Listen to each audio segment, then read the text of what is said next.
Despite the holding S2 trying to keep it at bay, it's looking like everything Watchum. Yeah, I mean, I think if when he loses Watchum in this, yeah, he's gonna call it quits here. I think that was you know, kind of the writing on the wall once the Tiamat had gone down. Very, very impressive stuff from Solos to make it this far, but Watchum books his place in the grand final here against Iron M, and that is going to be a very interesting best of 5. What an incredible matchup though. Watchum really just skillfully displaying his comeback versus the guy that beat him earlier on today. Really sort of figured out how to navigate Solos and also perfected the way that he was playing his own comps. And I think that kind of highlights the power of either, you know, a best of 5 where you have those extra matches compared to best 3, or a losers bracket, right? Because if there was no losers bracket, Watchum would have been one and done out. But you're seeing he made those kind of adaptations he needed to beat an opponent that. All right, I think we're finally good. Yeah, I mean, incredible stuff from Watchum. Really, really great stats. You can see probably like, we are shielding, loads of healing, 83.8% of all the healing done in that game on the side of Watchum with the Sanya. Not even dealing a significant amount of damage. You can see like actually the damage well in favor of Solos, but it was just the sustain that came through. Also with less actions as well. Like he was obviously getting controlled a lot more by Solos, but even just those actions really counting. Not enough damage on the side of Solos to actually punch through that really heavy sustain lineup, and Loan again proving to be a real nuisance when she's let through in these pick and ban phases. All right, we should be on, I think. If it was in the chat, you can let me know. But today, pretty simple stuff we got today. Appreciate Ethereum for the sponsor as well. We got EWS Regional Qualifier Finals. I wanted to wake up the moment it started, but it started at like 6 a.m. It's 7:30 right now. I'm trying my best here. But yeah, we're finally here though. Whoever's in the chat, if there's anyone at all, appreciate you coming in. But we've been covering Ethereum Restart for a while, so I'm wondering, you know, how the meta looks right now. I've watched like the last game. I'm kind of surprised to see the meta being basically the same. Well, there's like, you know, slight changes, but it's pretty much still the same though. Still the Tiamats. We do see some low ones. I wanted to see that again, and that is, you know, I won't say it's the same, but it's the same style. It's the same style. Hello, mate. What's up, Peter? Not Simon.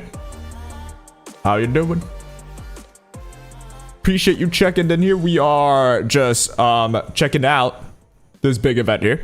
Welcome back, everybody. We are from Ethereum Restart. It's the EWS what's this? Regional qualifiers, right? I'm super excited. Want to learn a bit from the best players right now, so let's see what the meta is all about. I will say it, as I said, it's almost the same thing where, you know, it's still bruiser-ish more than anything, but all good. 200 crystals, 100,000 Ethereum coins. You can get loads of stuff done with. Oh yeah, okay. We got redemption codes. I might as well get it. EWS 2025 global. I see. Like a plus, I don't know, plus 15 speed module, and you'll be laughing your way to the bank. So guys, go and make sure you log in and get that stuff done. But now let's focus our attention on this grand final. Iron M, who's come all the way through. Oh crap. Now going up against. Oh, it'll probably pop back up again later. No reset. There is no upper bracket. Alright, how's the you're still missing Aya? Feels bad, man. That is unfortunate. Aya. I wonder if there's like a banner right now for Aya. But Aya's like pretty good. I guess in like my elo is pretty good. I've not seen Aya at all in the tournament. I'm not sure if it's banned or not. But yeah, let me see the brackets real quick. I've not been following through. I've just woken up. The entire tournament started at like what, 2 hours ago? But let's see here. Most used animuses. Okay, this is probably the meta, right? The Plume, Fuchio, these two I know. Lowen actually being one of the most used animus is very interesting. And then there's of course the Deeting. I've not used Deeting that much at all myself, but Lowen, yeah, I understand why Lowen would be good. I wanted to see because I think Watchum is the one player, right, that Iron has not had. He's not been tested against just yet. So if someone could beat him. All right, let's just lock back in. I got my food ready right here. Oh, let's see this as well. This is the next game, right? Mosius Animus, Lingluo, Lily, Lowen as well. Lowen, a lot of people are using, I see. And Veronica. I would love to see how they use Veronica. She might be my next project too. I love using Veronica, man. And hello, Prince Charming, rather. Appreciate you checking in. We are checking out the new not the new, but the biggest, you know, PvP event, EWS. I wanted to see how the best players do it, and then maybe apply something for myself. And I thought, you know, it's happening right now, might as well stream it. So yeah, nice seeing you here as well. Hope you're having a wonderful time.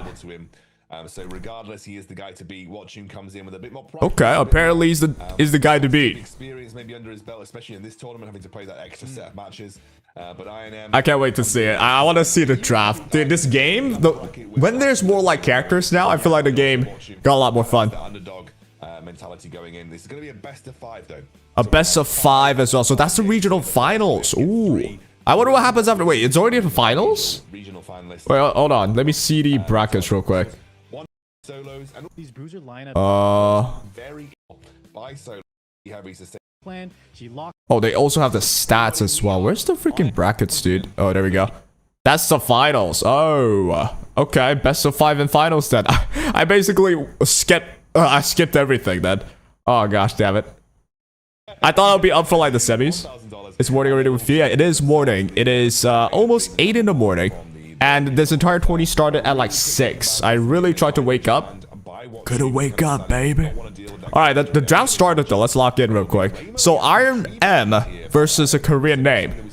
To start is a band. I want to see the band really. It's what's her name again? I forgot. Ray Mary band with the Heinrich band. And then they pick Plume Futsu. Futsu being one of the things that can kind of deal with Plume. Okay. So they pick both together. This is very standard. And a Tiamat lock. This is like a season 2 standard bruiser draft, right? But I'm really interested to see the Korean name draft. It's Lowen, Veronica, Linglo. Linglo I get. But Lowen and Veronica, that's very interesting. I want to learn that 100%. I feel Veronica will be my next big inspiration. And the Rahu coming in. Great drafting, great adaptability. It will be the Rahu getting this locked in with the protected Lingluo, protected Tiamat on the side. Yeah, fair enough. With the Fushu available. Having Lingluo being locked means he only has to go for one heal. There's the Aya. I really wanted to build Aya as well. So very high aggressiveness from the side of the Korean name, right? If I'm Iron M, who am I banning? I'm probably gonna have to ban Rahu if I'm trying to solo Tiamat. Yeah, it has to be Rahu, but then you're fighting Low and Veronica. Could be winnable, could be winnable. If you're Iron M, but he still has to make his final pick. Who's the final pick that's annoying? There's also Mio. Because there's no immunity. They went for Lilium because there's a Lilium-Lily combo, right? Okay. Neck and neck, I think. This is interesting. So this is how the draft would go. And like really high elo, eh? It's really different than lower elo, I'll say. The only thing that's like consistent with lower elo is the Plume first pick. It's still the Plume first pick, still everywhere. Alright, I will be eating my breakfast, by the way. Excuse my mismatters. Alright, so who's the ban? The Lowen ban and the Lilium ban. Alright, so it's a Tiamat fighting a Rahu. Now, given there is a Plume, so there's death breaks there. I still think this is neck and neck. It's going to be an interesting set of matches. It is going to be Lily that is outspeeding those, so Mio and they start with a reset first. Oh, that's new. I usually brain dead click S2 every time. Alright, there's Veronica. You went for the shield first. I usually brain dead S3 every time. Okay. Trying to land maybe some CD resets. It doesn't look like he got too much value out of it though. And here comes the Mio S3. Push back, obviously. To take the initiative. The Tiamat's already almost dead. Rahu versus Tiamat, man, not a good matchup. That's a slow Plume as well. I run a slow Plume. Should be Bloodbath immunity. Or maybe not. I don't see the immunity on this Plume. I wonder what this Plume's on. Yeah, looking pretty good. Alright, as we go in, get the death break, but there is immunity. Yeah, there's a lot of like on Linglo. Kind of, dancing around the skill activations. Rahu did get the reset, so he cannot click S3 right now, but here's the big issue, right? Yep, the freeze right there. Resisted though by a lot of the things, so you're lucky there. A lot of times for takedown players, she can be a liability getting taken out. I do think the side of Iron M is probably not gonna do that well, but I think Plume will be the decider. Like that Tiamat is now wounded. I think it's gonna be pretty tough, but there is still a Plume there. Matchum. Tiamat getting taken pretty low. Yeah, I don't think the side of Tiamat would win here. It is the standard Tiamat versus Rahu matchup. But it's just gonna pump it out. And there's the freeze. Yeah, it's gonna be pretty tough. The Mio though is a really good idea here. I think I want to build a Mio as well. That is on Amber. I think a lot of the things are gonna be on Amber if they're supposed to be slow. Single action all game so far. That Mio pick definitely paying off right now for Watchum, and that's exactly what he wants. This Rahu versus Tiamat a lot of times does favor, but you are fighting the likes of Plume. You have Lily as that kind of X factor where she can also provide a lot of buffs. But Alright, so the reset's already gone. You already got the S3 here. Amber already procced. Yeah, it's gonna be really hard. This Tiamat needs to like one-shot stuff. I don't think it's doable though. It's good damage, but nah. Yeah, we'll immediately drop out. Still a Veronica there too. Unfortunately, loses the twin trick as well. When you get Already the D-spell though from Plume, so... Oh, maybe it is winnable. Plume is way too good, man. Another freeze though, dude. You've been landing every single freezes on this one. That is nuts. The freeze comes through again. I mean, the effect accuracy must be... I think that freeze might have done it. That freeze is so big. So consistently, that's crazy. Alright, he'll here get the Mio to be healthier. If Mio has her skill already, this game's over. Especially when your lineup from the side of Iron is Yep, game's over. Mio has a skill. Dude, Mio with the cycling though? Pretty fire. In his favor. Let's see if he can capitalize enough. If he can get that first game against Iron, that's this is the problem with no cleansers, right? I guess they did try and pick Lilium at the end, and they'll just ban last anyway. So the Mio had to be the ban. And he had to fight Lowen plus Rahu. Or maybe he just thought that the Plume would be banned because the enemy is trying to play Rahu, a defense scaler. He's doing some... We're not seeing sleepy Rahu. It's very interesting. We're seeing Rahu that actually wants But the Rahu gameplay, bro. This is my draft right here. I play Rahu a lot. Yeah, I think Iron's gonna have to concede. I don't see a way back. I mean, obviously, kind of got the Plume, but... So X, this is 2 games. All right, so Tiamat's down. This should be game over. There's no way Plume brings this back. Great effect. It seems like Watchum kind of just has this bruiser lineup under his belt. He really navigates it beautifully. Now, I don't know. I think Iron may be going through the D-spell comes in as well. Yeah, I mean, this sounds so broken, the D-spell again. Like, the fact that Plume herself can still, like, do this. Like, we still killed the freaking Mio. Insane value, dude. But the Mio has an Amber, so yeah. It shouldn't be winnable, I don't think. They just have to kill the Plume now. And that's all she wrote. They're going for Futsu first, though, interestingly. I would just kill the Plume here, no? Put himself in a 3v3 where he can sustain off the Fushou. Maybe. The problem is the Rahu has really shown he's still awake, and you still have that Veronica, right? Alright, the CC's in, and it's over. I guess against Futsu, you want to use Mio, right? That's something new. And then she can kind of close it out herself as well. Futsu does suck against CC, if you can land it. That's a resist Plume as well, I noticed. That Plume has been resisting a lot. Again, another S3. Damn, this thing's cycling so damn quick. There's no way we're losing this. It's adding up. Yeah, it's just gonna be tough. Just go Plume and win, no? Yep, there you go. But I mean, Plume's taking really low. Oh, and the Ling S3 gonna keep that Mio alive even longer.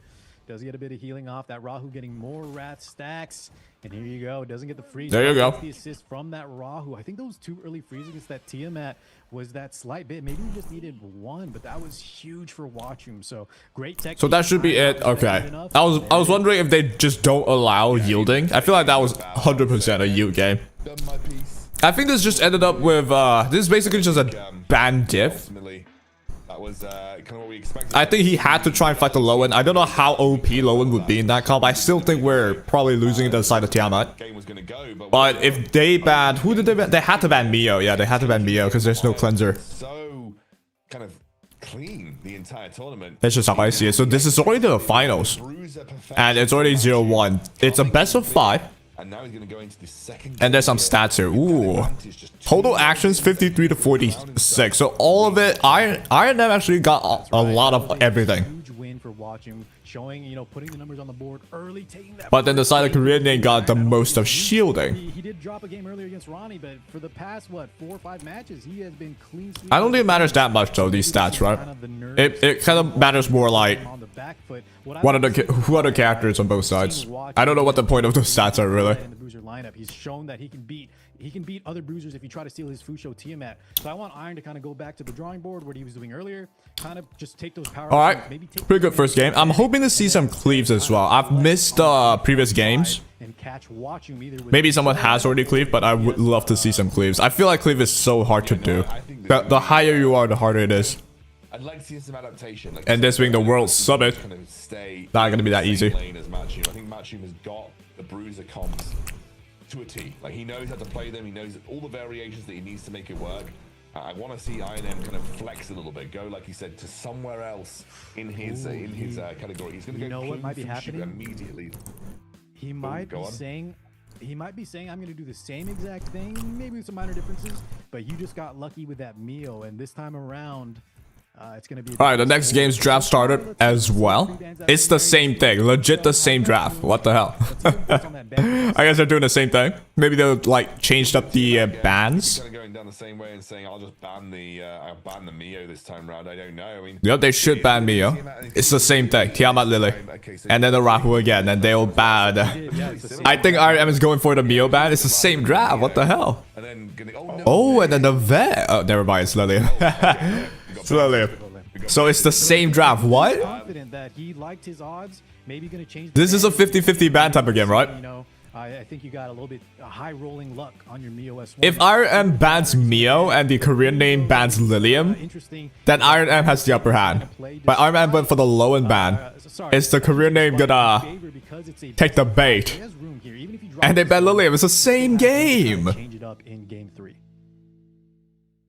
It's the same game. I actually think you're probably on to something here.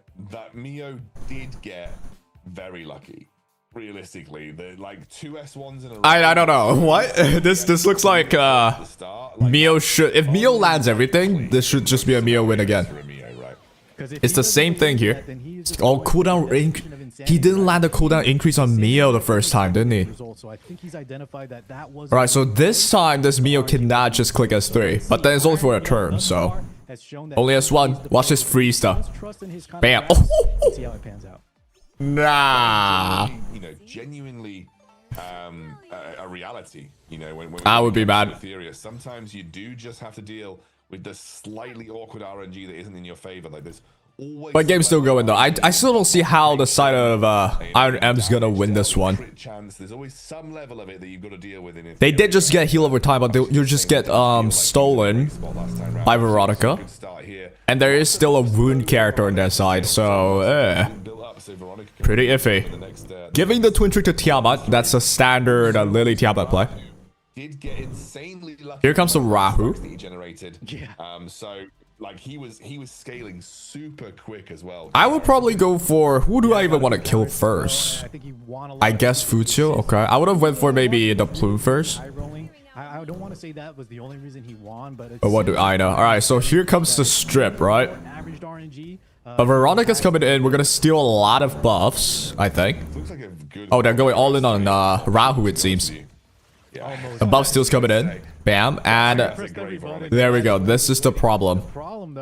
The Mio. Oh, did not land a lot of freezes this time.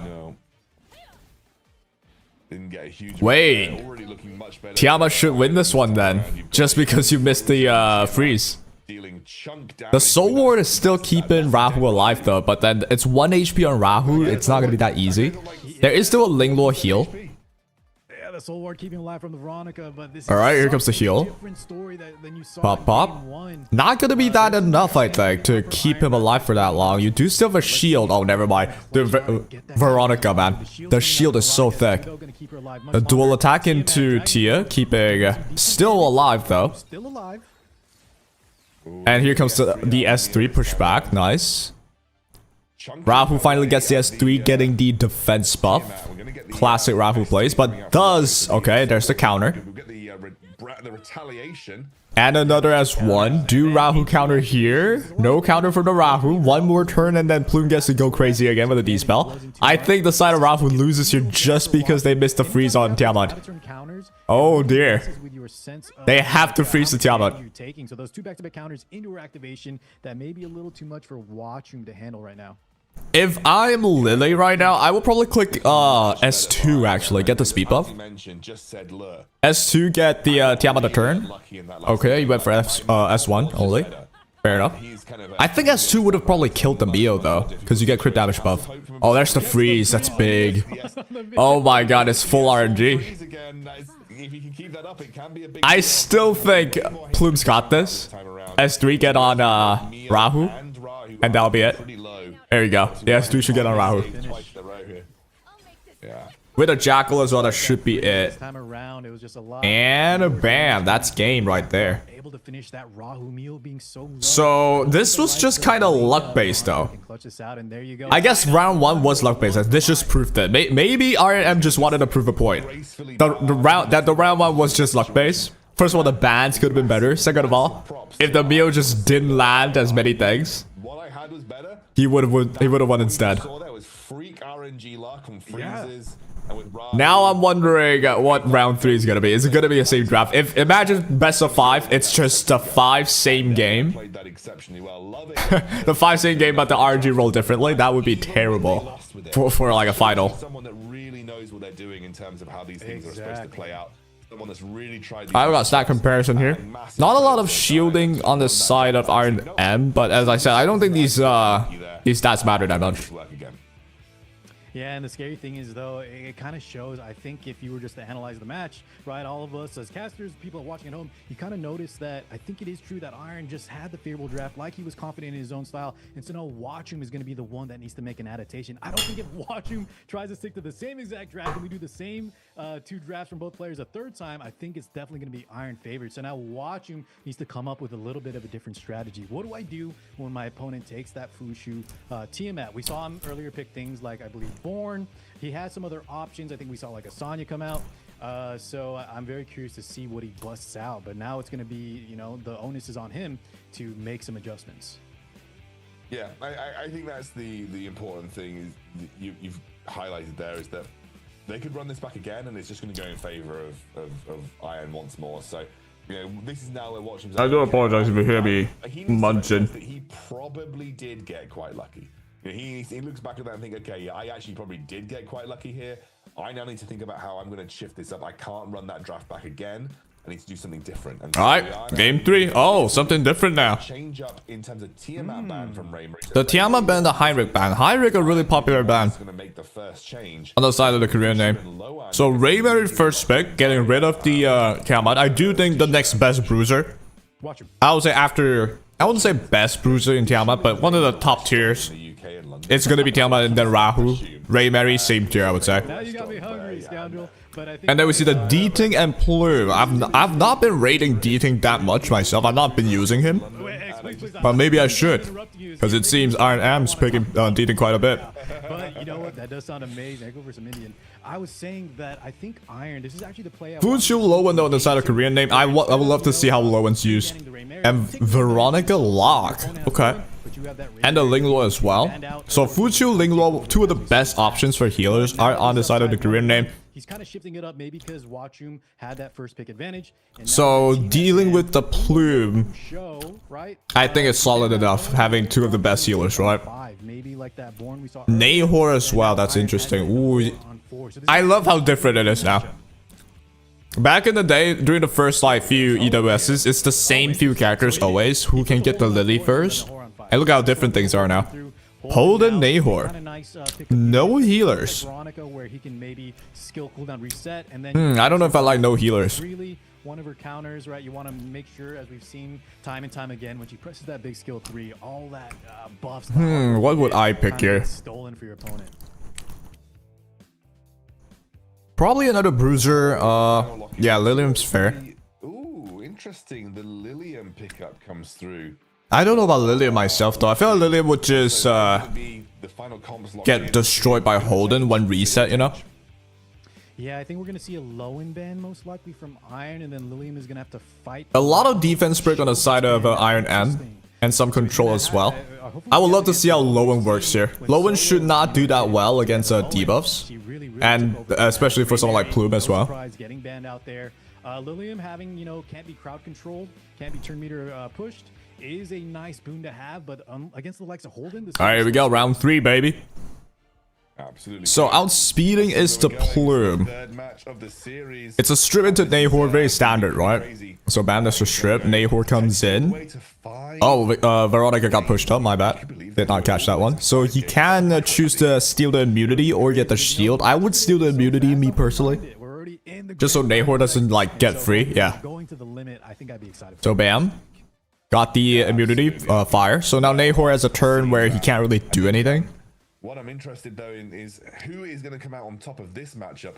What do you think really kind of stands out to you? He can't only click the S2 there, so stopping Lowen from taking a turn. Now we have Deeding. Because of the Holden being able to, I'm pretty sure Deeding's a good sustain of sorts, right? Jackal guards really threatening that Lilium, and now that Deeding has been able to. I would probably extend the immunity. Nah, you have to click S3 here. You have to heal. Veronica being so early in the turn meter. Oh, boom, boom. Yep, you have to heal. Got rid of the defense break. I don't know if I like the Lilium there. And there's the strip as well. Low HP on the Lilium, and Lilium not having done a huge amount here. Not looking great. I want to see if does have the ultimate now. Let's see where we go. Lilium goes in. Couldn't kill the Nahor even. He had to kill the Nahor there. Yeah, Tiger Unicorn went towards the Deeding. And yeah, that should just be game. I don't think it was that great of an idea. Look how low that Lilium is. And now with Lilium there. 3v4 scenario. You still have the low end with a healer up, but Veronica. It's the Plume, dude. The Plume caused so much trouble. The freaking Lowen couldn't even do anything because, you know, it's CCs. I feel like Lowen's pretty weak against CCs for sure. Absolutely. Look at the amount of debuffs on Lowen, bro. The taunter, the supposed to be taunter, has two turns taunts on her, and then there's like what 8 debuffs on it. That's ridiculous. There is always a comeback mechanic, but it doesn't look great for the time being. Yeah, I don't think. I feel like he had to go Doki Doki instead of Lilium. Quills are stacking up. We mentioned that just to get rid of the debuffs somewhat, but then there's still so many debuffs. I don't know if Doki could have handled that. Yeah, Lowen's about to perish. Nahor here still has S2 if he wants to, but I would just S1 and kill the Lowen, win the game. Goes for Ling Lo, not that it matters though. This one will kill. Get the Amber in as well. It's just game over for sure, right? There's no way. The world's best Lowen wouldn't bring this back. No shit. A lot of times, even though you have that second life, you're just put back on the bar. You get all your, buffs reset. You can't do much in that first turn, so we'll see if it's enough here. Lowen did get a turn. I would love to see what the hell this Lowen could do. There's no way. Yeah, I mean, Lowen, you have to click S3, kill Nahor, no? Because if Nahor gets another skill again, you are cooked. Yep, you had to do that. It will take out Nahor.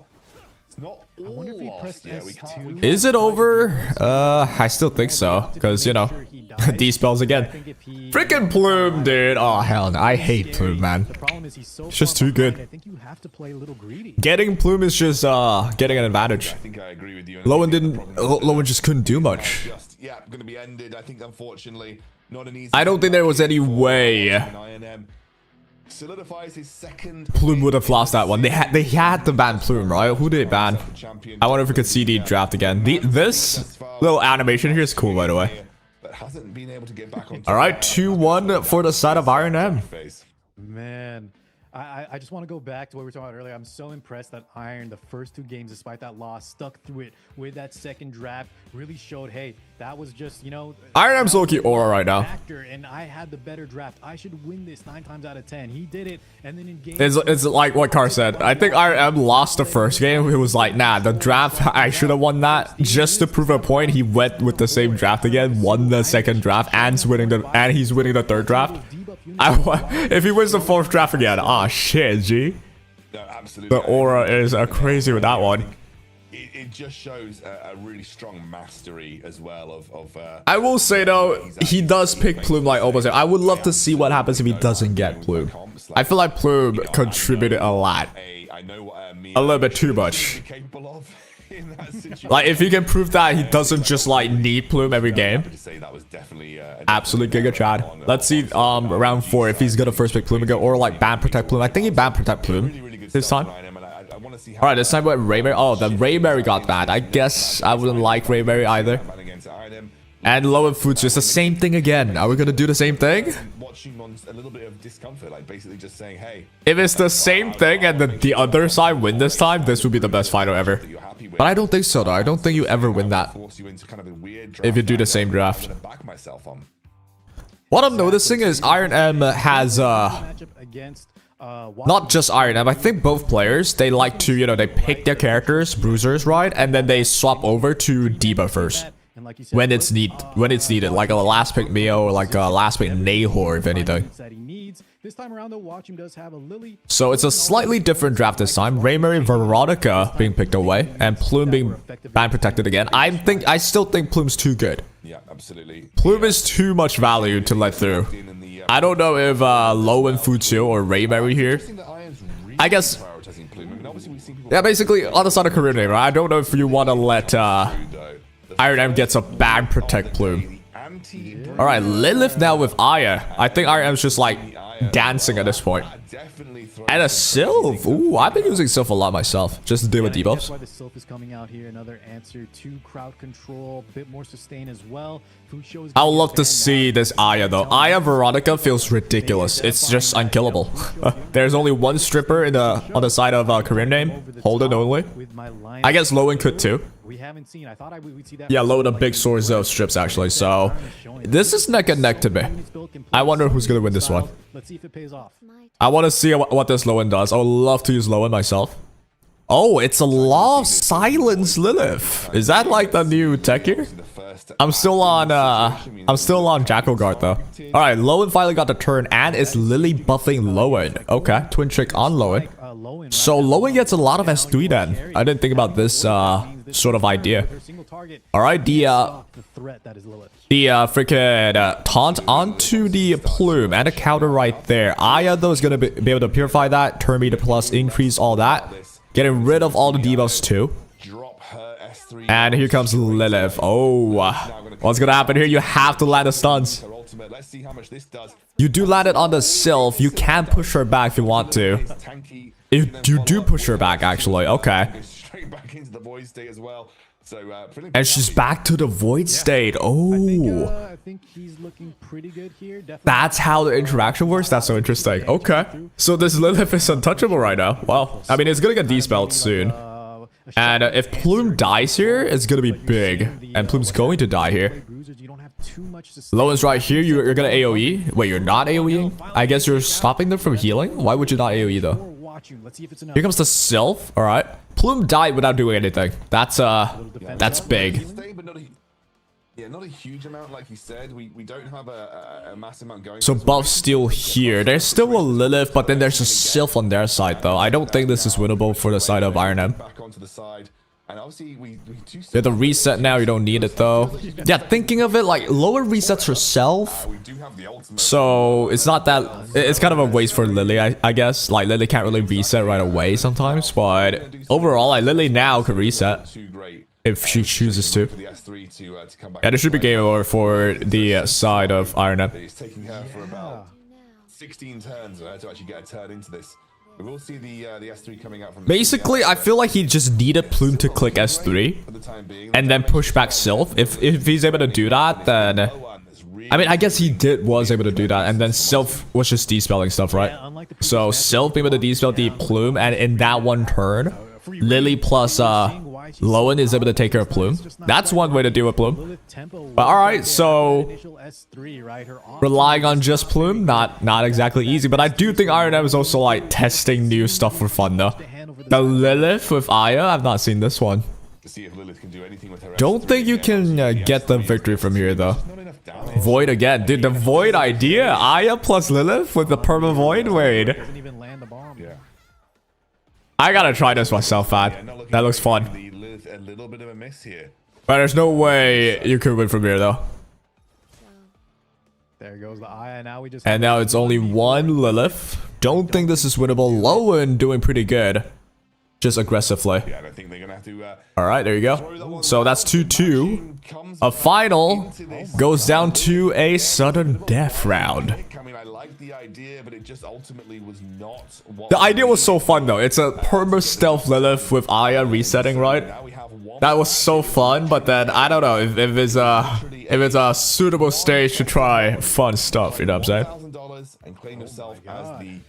I know, claim yourself as the global server qualifier finalist. So that is a big deal as well in this next... Alright, so that's round 4. I still don't get these stats, but looking pretty crazy. It's there.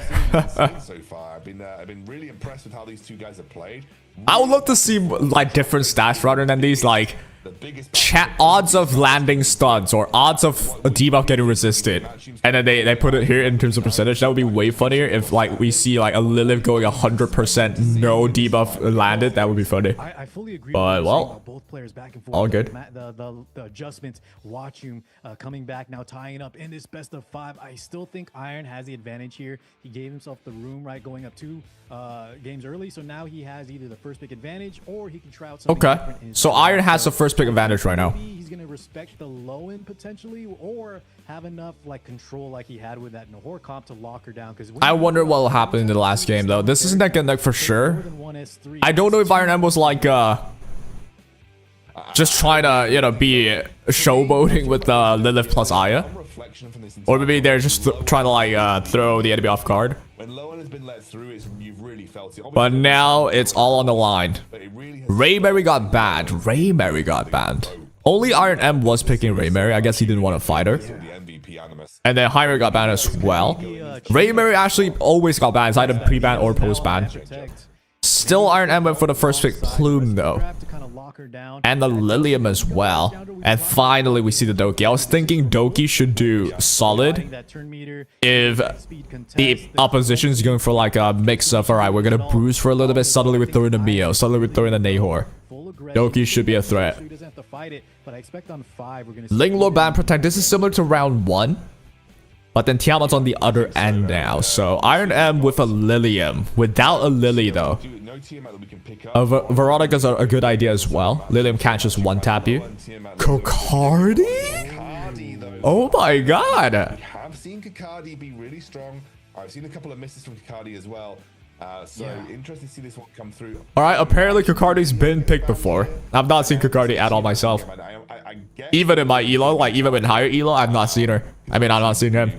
But in this tournament, let's see if we can learn something about this. I would love to build a Kokardi if he ends up being good.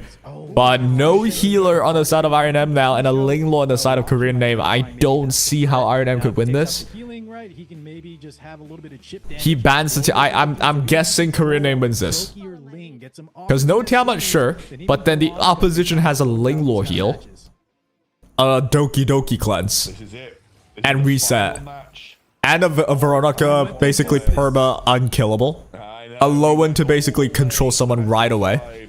And it being Plume. It's just going to be a quick kill on Plume. Not enough heals on Iron M. I don't think he can live enough for Kokardi to pop off. Linglord should just S1 here. There's no need to S3, I don't think. He went for S3 anyway. Alright, so the S3 goes in. This S1 goes. Gets countered there. This Plume's gonna die like in no time again. You get the shield here right away. Yeah, it's looking pretty bleak on the side of Iron M. This Mio was picked too early, I think. Like, picking Mio this early means... I guess he's trying to like go Mio and then Lilium together. But still. Yeah, this Kokardi is not doing anything. He needs a lot longer time to pop off. He does kill the Doki though. If he wants to, I think. This S2 should kill the Doki. Is this Doki on Bloodbath? The Doki's not on Bloodbath. Okay, I thought the Doki would be on Bloodbath. The AoE goes in, so that Plume's dead. This counter kills it. There we go. I think Lowen brings this home. Oh dear me. Now, Kukardi is debuffed but not CC'd, so no one can really touch Kukardi yet. Kukardi might actually bring this back if he is explosive enough, but there is still an unkillable Veronica right now. I would S3 get rid of all the debuffs on probably the Lilium. Yep, there we go. Here comes the S3 or S2. I would S2. Okay, you went for S3 instead, never mind. I think you had to S2 though. S2 goes in, you're not gonna kill that. Oh, you did land a stun. And then you do have this. It's just gonna heal, purify. Yep, there you go. And I think that's game. Low in S3 here, control whoever. Oh, resisted from the Mio, but then the shield kills it. Alright, there you go. I think that's not gonna be winnable now. Kukardi needed way more turns than that. Well, I don't know about the Kukardi sudden last pick. It's also weird with the Mio early pick. Mio early pick means you're committing to control way too early. I think it's way better what he did in like the first 2 rounds. It's just bruiser, bruiser, bruiser, and then suddenly at the end we put in a Mio. Suddenly at the end we put in a Nahor, and then the enemy's like, shit, I have only 1 more slot left for dealing with debuffs. So well played by a Korean name. I call him Korean name. I'm so sorry if it's someone that I'm supposed to know, but there you go, man. Congratulations to Korean name. But players like that I really respect, where a lot of times you'll see players that are flexible. That is a strength, where they play multiple styles, maybe who's in the meta. Watch him really show that when bruisers are in play, he is the man. But yeah, Bruiser is indeed still the meta, most played. I feel like it's changed to where it's going to be a mix of Bruiser and suddenly we go control. Because Bruisers are so strong, right? So these are the qualified lists. Okay, we do see Brett. I do know Brett. Basically, the GOAT of Ethereum. Iron M as well did qualify for EWS eventually from global server. Solo Z and of course Korean name. I guess there was not that many stakes here. Because, you know, I think they have a prize money, but then outside of that, you can still qualify for the big thing, the EWS Global. I mean, the EWS, like, tournament itself. So, congratulations to the winners. He will still be making it all the way to the finals next year. And obviously, our winner, our #1 global server player, going alongside Keka for that position and looking to battle it out in the grand finals in one of the top 16 spots, it will be Matchoom. Massive pat on the back to Matchoom. Had a hard-fought battle, played the most games out of anyone today, and ended up coming through on top. Huge congrats to him, and I can't wait to see how he does in all right, very fire. 1,000,000% off the top rope, or maybe the bottom rope from the losers bracket, taking out. I wonder what's after this though. Is there a schedule? Watching really deserved it. Or is it just done? What a match. I thought it would go till like 11 my time. It's only 8:30, so. I think there's a lot of different ways you can approach the game now. I think they've done a really good job building on those foundations and just making sure that there's a really varied meta to play with. So huge congrats to the team. But a massive, once again, congrats to those top 4 players that have advanced to the offline global finals. That is going to wrap up all of the matches that we have today on the international global server. The qualifiers have been done. We have our top 4 players. Yep. For that, we say thank you for watching. Now, of course, make sure you stay tuned to Ethereum's official YouTube, Twitch, and X Live channels. There will be more action coming your way. And of course, we will see you again at the global finals. We'll see you soon. Good night. Oh, that's it. Okay. Well, I might as well watch some of the older games, right? That's all. Okay, I thought it would go on till like for at least another hour and a half, but all good. Let's just come back to the start. We're gonna watch a couple of the games or all of the games. We can watch all the games. Quarterfinals to upper bracket 1. I think the games ended up really quickly this time. Let's just watch from the first game. It's who do we have? Iron Man versus Ronnie plays. Yes. Let's get some learning going in. I'm gonna start building some new characters. I have a couple of golden lattices ready. Let's see what the shining answer is. Like, who's the focus of today's tournament? What I'm noticing is a lot of Heinrich bans. I don't even know how good Heinrich would be if he's not pre-banned. Alright, Iron M. We're watching Iron M again. Okay. Plume and Lowen. Just what we were talking about. And then Futsu Raymary. Aya lock as well, dude. I feel like Aya might be the answer. Character that sometimes will get pre-ban, just an insanely strong support unit, a lot of turn meter push. Aya is able to like outpace characters so well.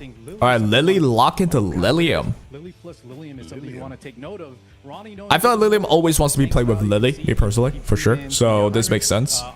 Now Iron can go to a debuffer at last. I think this is his standard play. They start with Plume and then Bruiser. And then suddenly we go Lily Lilium plus a CC. And the CC is gonna watch, like, the CC is gonna be the person that trips the enemy up. Oh, Santique. Okay, Santique can deal with CC somewhat, right? Obviously, the speed meter buff that she provides, the advancement that she provides is really. The first time I'm seeing Santique though. Santique coming through here as well. So I guess another newish Animus that's coming to the table. I know you were just talking about him before we were going live. And the Born. Ooh. Oh, Bjorn. Now Bjorn did get a small rework a couple of months ago. Is it pronounced Bjorn? Okay. I started saying Borny, and then people was like, nah, no, say Born, and then a scoundrel who coming in with a Bjorn. Bjorn sounds nice though. Alright, what would I pick from Iron M? They do have Santique. Aya does cleanse somewhat, but not a lot. Santic Born combo at the very end there from Ronnie. I like this. Santic is one of those newer characters that I don't think Iron Man wants a healer anymore. Has buffs as well, and so he's going to be able to do a lot for his team. Yep. Now he goes aggressive. I would ban Rayberry. Yep, exactly. So it's aggressive. You kill the Born as fast as you can, and that should be all it is. There's a Fuchu heal, but there's a low end control on the Fuchu if need be, or just low and go all in the board. All right. Knockout of Raymary. So obviously Iron knew exactly who he wanted to get rid of, and Ronnie's really thinking about. Let's just move forward into the games. Here we go. Iron M versus Ronnie plays YT. Lily do get the first turn. I think what happens usually is you go S2 on Lowen, but I think you want to start S3. Yeah, I think I need to start thinking about this. Just do S3 more with Lily. You don't have to brain dead, spam that twin trick right away. Next up, we have the Lowen coming up. And here comes Lowen though. Getting a control in on the board, and then Yelly just go all in on board, right? Kill the board, game's over. Bam, yep. Trigger once, trigger twice. That's a dead board. Damn! That's well played by Iron M. He understood he could just burst the enemy down instead of like defaulting back to, okay, I need 2 healers. He just went, you know what, I'm gonna go all in quick, and he got it. So I also think I have to like speed to my low way better. I think he did it so where Lily could just push the low and instantly get a turn. I think that's a really powerful mechanic because you could just choose someone to like taunt. That's pretty big. Going into this next game, and that's the important thing. The information is going to be the so important thing coming into this next pick and ban phase, because Ronnie has one more loss and he's not making it to grand finals. That's crazy to say, but one more loss and Ronnie's parking it. Oh my god, the stats 100% total action taken on the left. I guess this doesn't matter that much. Context does matter. I'm actually surprised a bit. Iron Man basically cleaved the enemy. Cleaving on this level? Damn. I wonder what he banned too. I kind of forgot. Let me check back. Who did he ban? He banned Lilium. Why would he ban Lilium? It's just, you know, we talked about the Lily on that band protection spot. And I guess it's too, yeah. If you let Lilium through, you're screwed too, because of Born, right? Lilium would just like put Born basically in the frying pan. This guy knows what he's doing. I need to see some adaptation. All right, so that's round 1. Got you. He needs to make sure he has either some kind of interrupts or, you know, the Yelly isn't able to run free and just do that much damage to his team. Yeah, well, we have to see how this next pick and ban phase goes. What do you think you're looking at? What big changes you want to say? Get rid of the Lily, get rid of the Yelly. Like, what's the biggest problem do you think that he was going into there?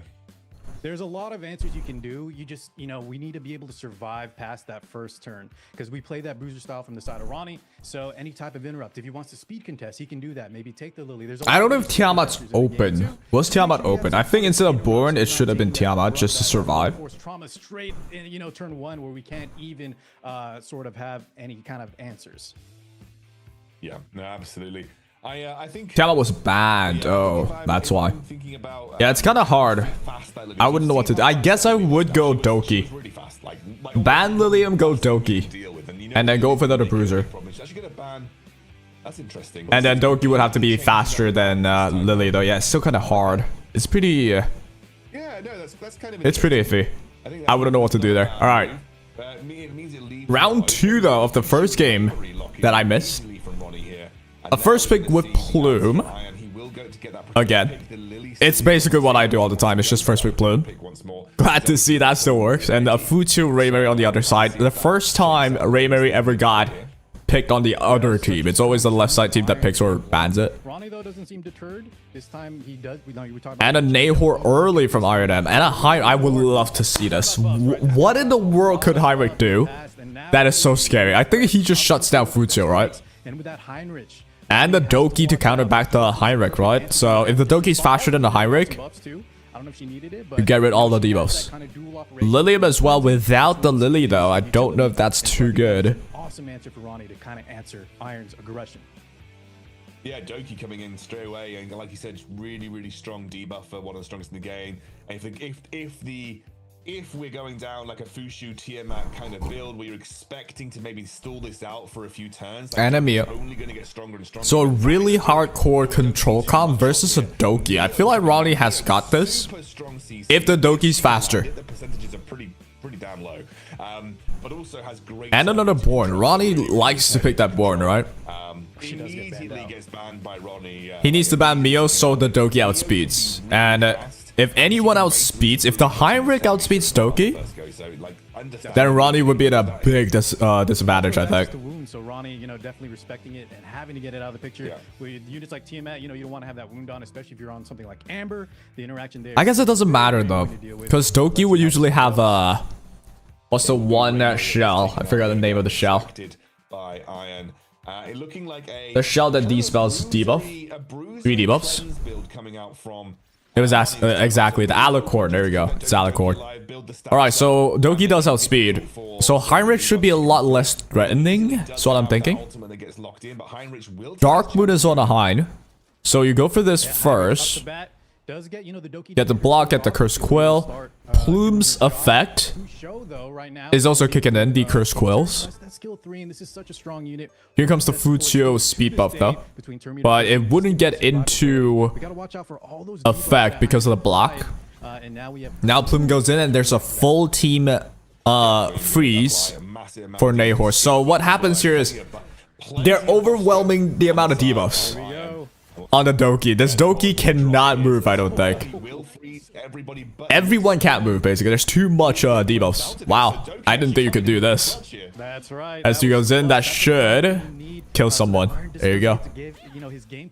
And they're still winning. Wow, Iron M still just wins.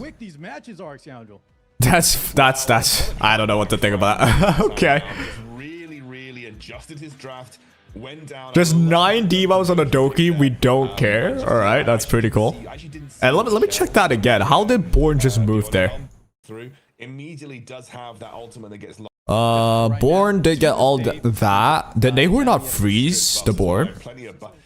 Nahor went as 3. He should just freeze the board.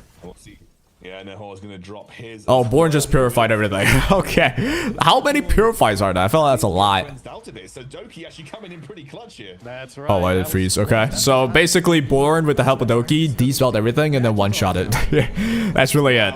So, I guess that's the power of Hein. I don't think that was Heinrich, though. That was like, yeah,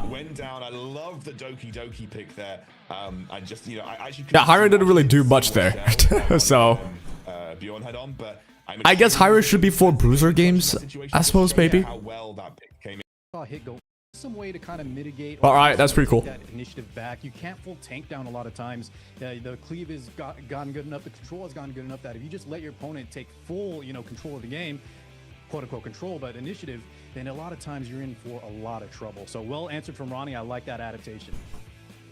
Yeah, absolutely. You can see also managing to actually win with the lower damage dealt, the less actions taken, but obviously that's kind of the way that these tank builds work. They're not looking to deal a huge amount of damage. They're looking to absorb a lot of damage, grind you down, and then just prey on the fact that you won't have the sustain and the HP pools to compete with them. So yeah, really, really strong play from Ronnie. Great old school, kind of a Tiamat build there. Probably something you would have seen from even 3 or 4 months ago. Obviously Bjorn getting a couple of buffs, so that's why he's getting included there. But yeah, great stuff from Ronnie to clap back and go 1-1 in this series.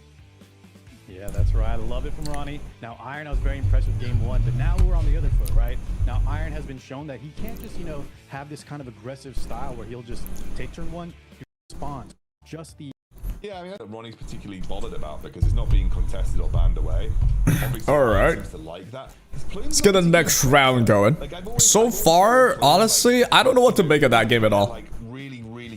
I don't think I can pick up too much from that game because it's more just like game sense, like what can you pick in between the draft that like screws up the enemy. Pretty tough to learn that. Really felt like to me like the Lily was his kind of like go-to pick. Like that kind of felt like the pick where you know you're gonna move before everybody else. You know you're gonna be able to boost someone's action turn. I was just looking at my account on the left right here, just looking at characters. What should I build next? Basically. From Ronnie, we actually get to the Tiamat ban come through. So Plume and Lowen immediately. It's gonna be Raymarie, Fushu.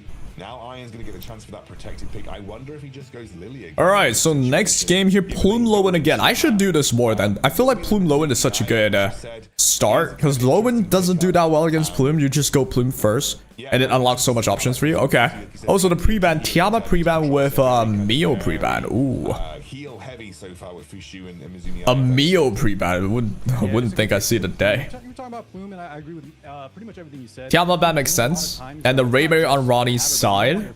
So far, I like Ronnie's side more. At least on paper. Because for Plume, there is Fushu.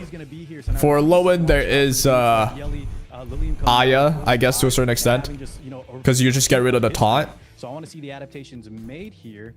And then, of course, there's also Raymarie to deal with the Lowen somewhat. Yeah, and I'm wondering what we're pairing up with Lily here, whether we're going down a path of, okay, maybe it's just Lilium into Yeli again. He knows that Yeli's very unlikely to get picked up by Ronnie in this situation. Just doesn't. And the Born again. Dude, Ronnie likes the Born a lot. Like he's just running it back with the game 1. And the Kokardi.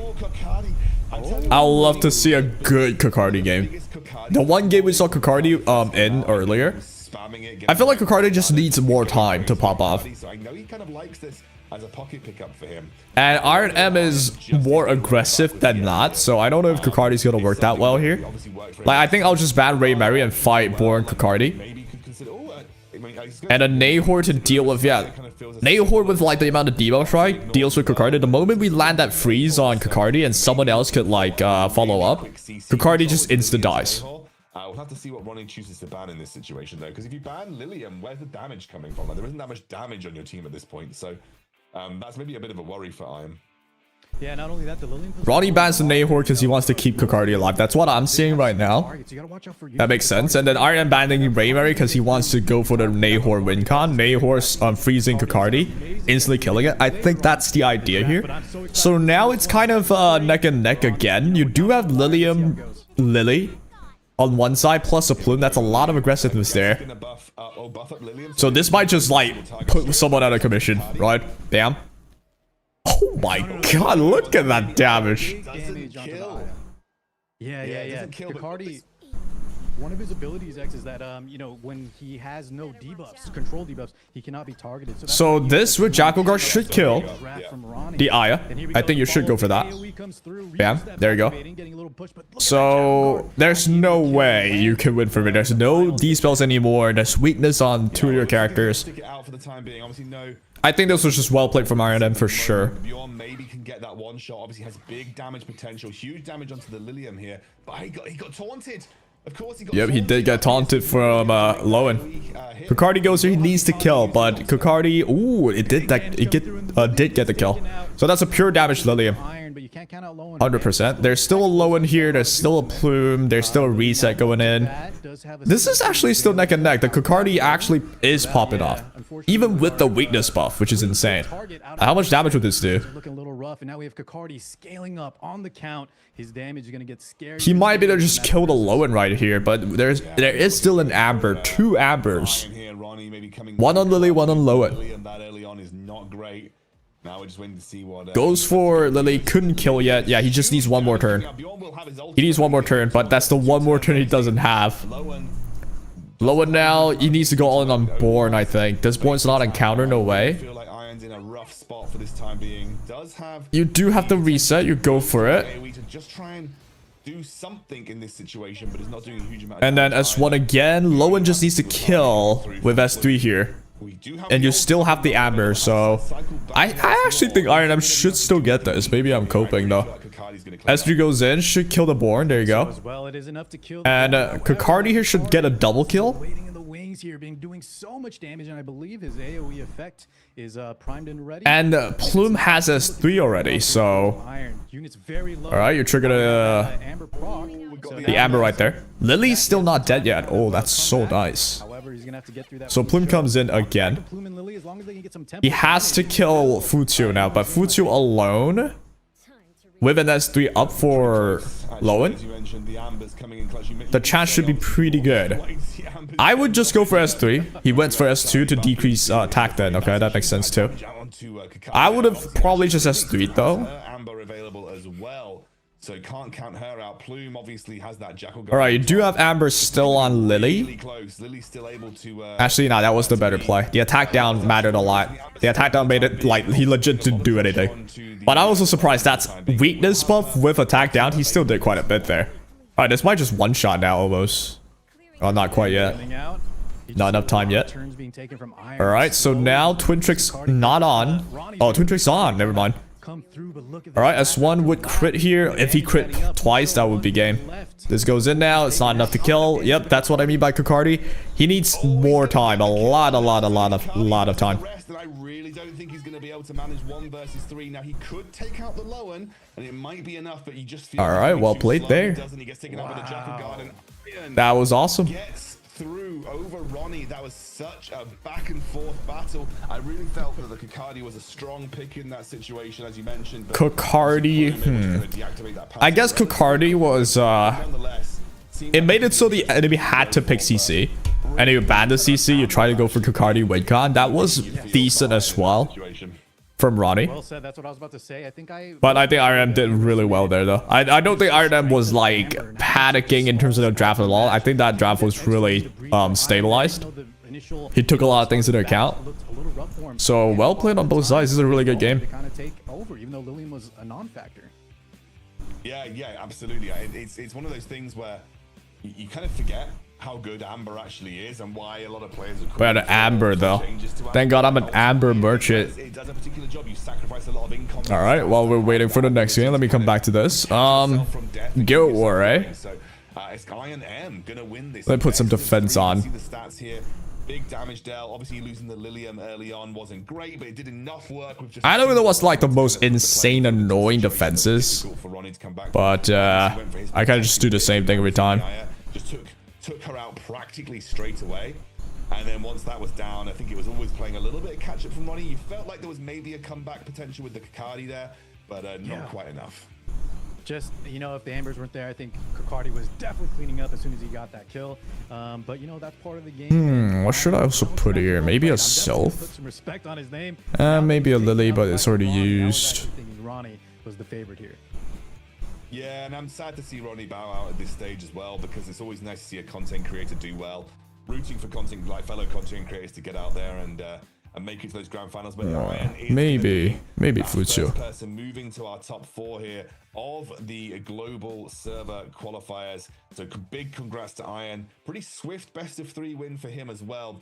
Pretty quick matches. That last one really being the longer of the 3. But they'll do good enough. Some really good drafting. Went back to what works for him. I like that protected Lily pick, obviously being a massive win factor for him with how quick she is. That Lily must be goated build, like, to be able to beat out Ronnie as well in terms of the speed stats. But yeah, fantastic stuff from him. Any sort of closing thoughts? Anything that you think about meta-wise that could be interesting to look at for the rest of the day?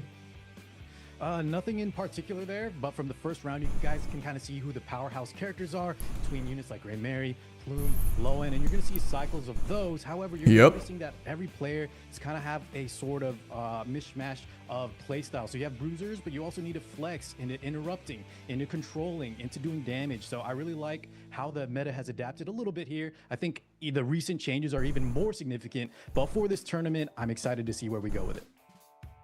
Yeah, and I think looking towards the rest of the day, I think next we're going to have Bread versus Yongyo, I believe. That's going to be an interesting matchup. Bread obviously being a hyperlinker winner. Then we have Yongyo from the Invitational in July, where that's going to be a close matchup. To me, that's my big matchup of these first four. Yeah. Like that feels like okay. The sort of next game should be something to look forward to then.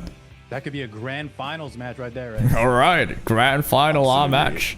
It really could.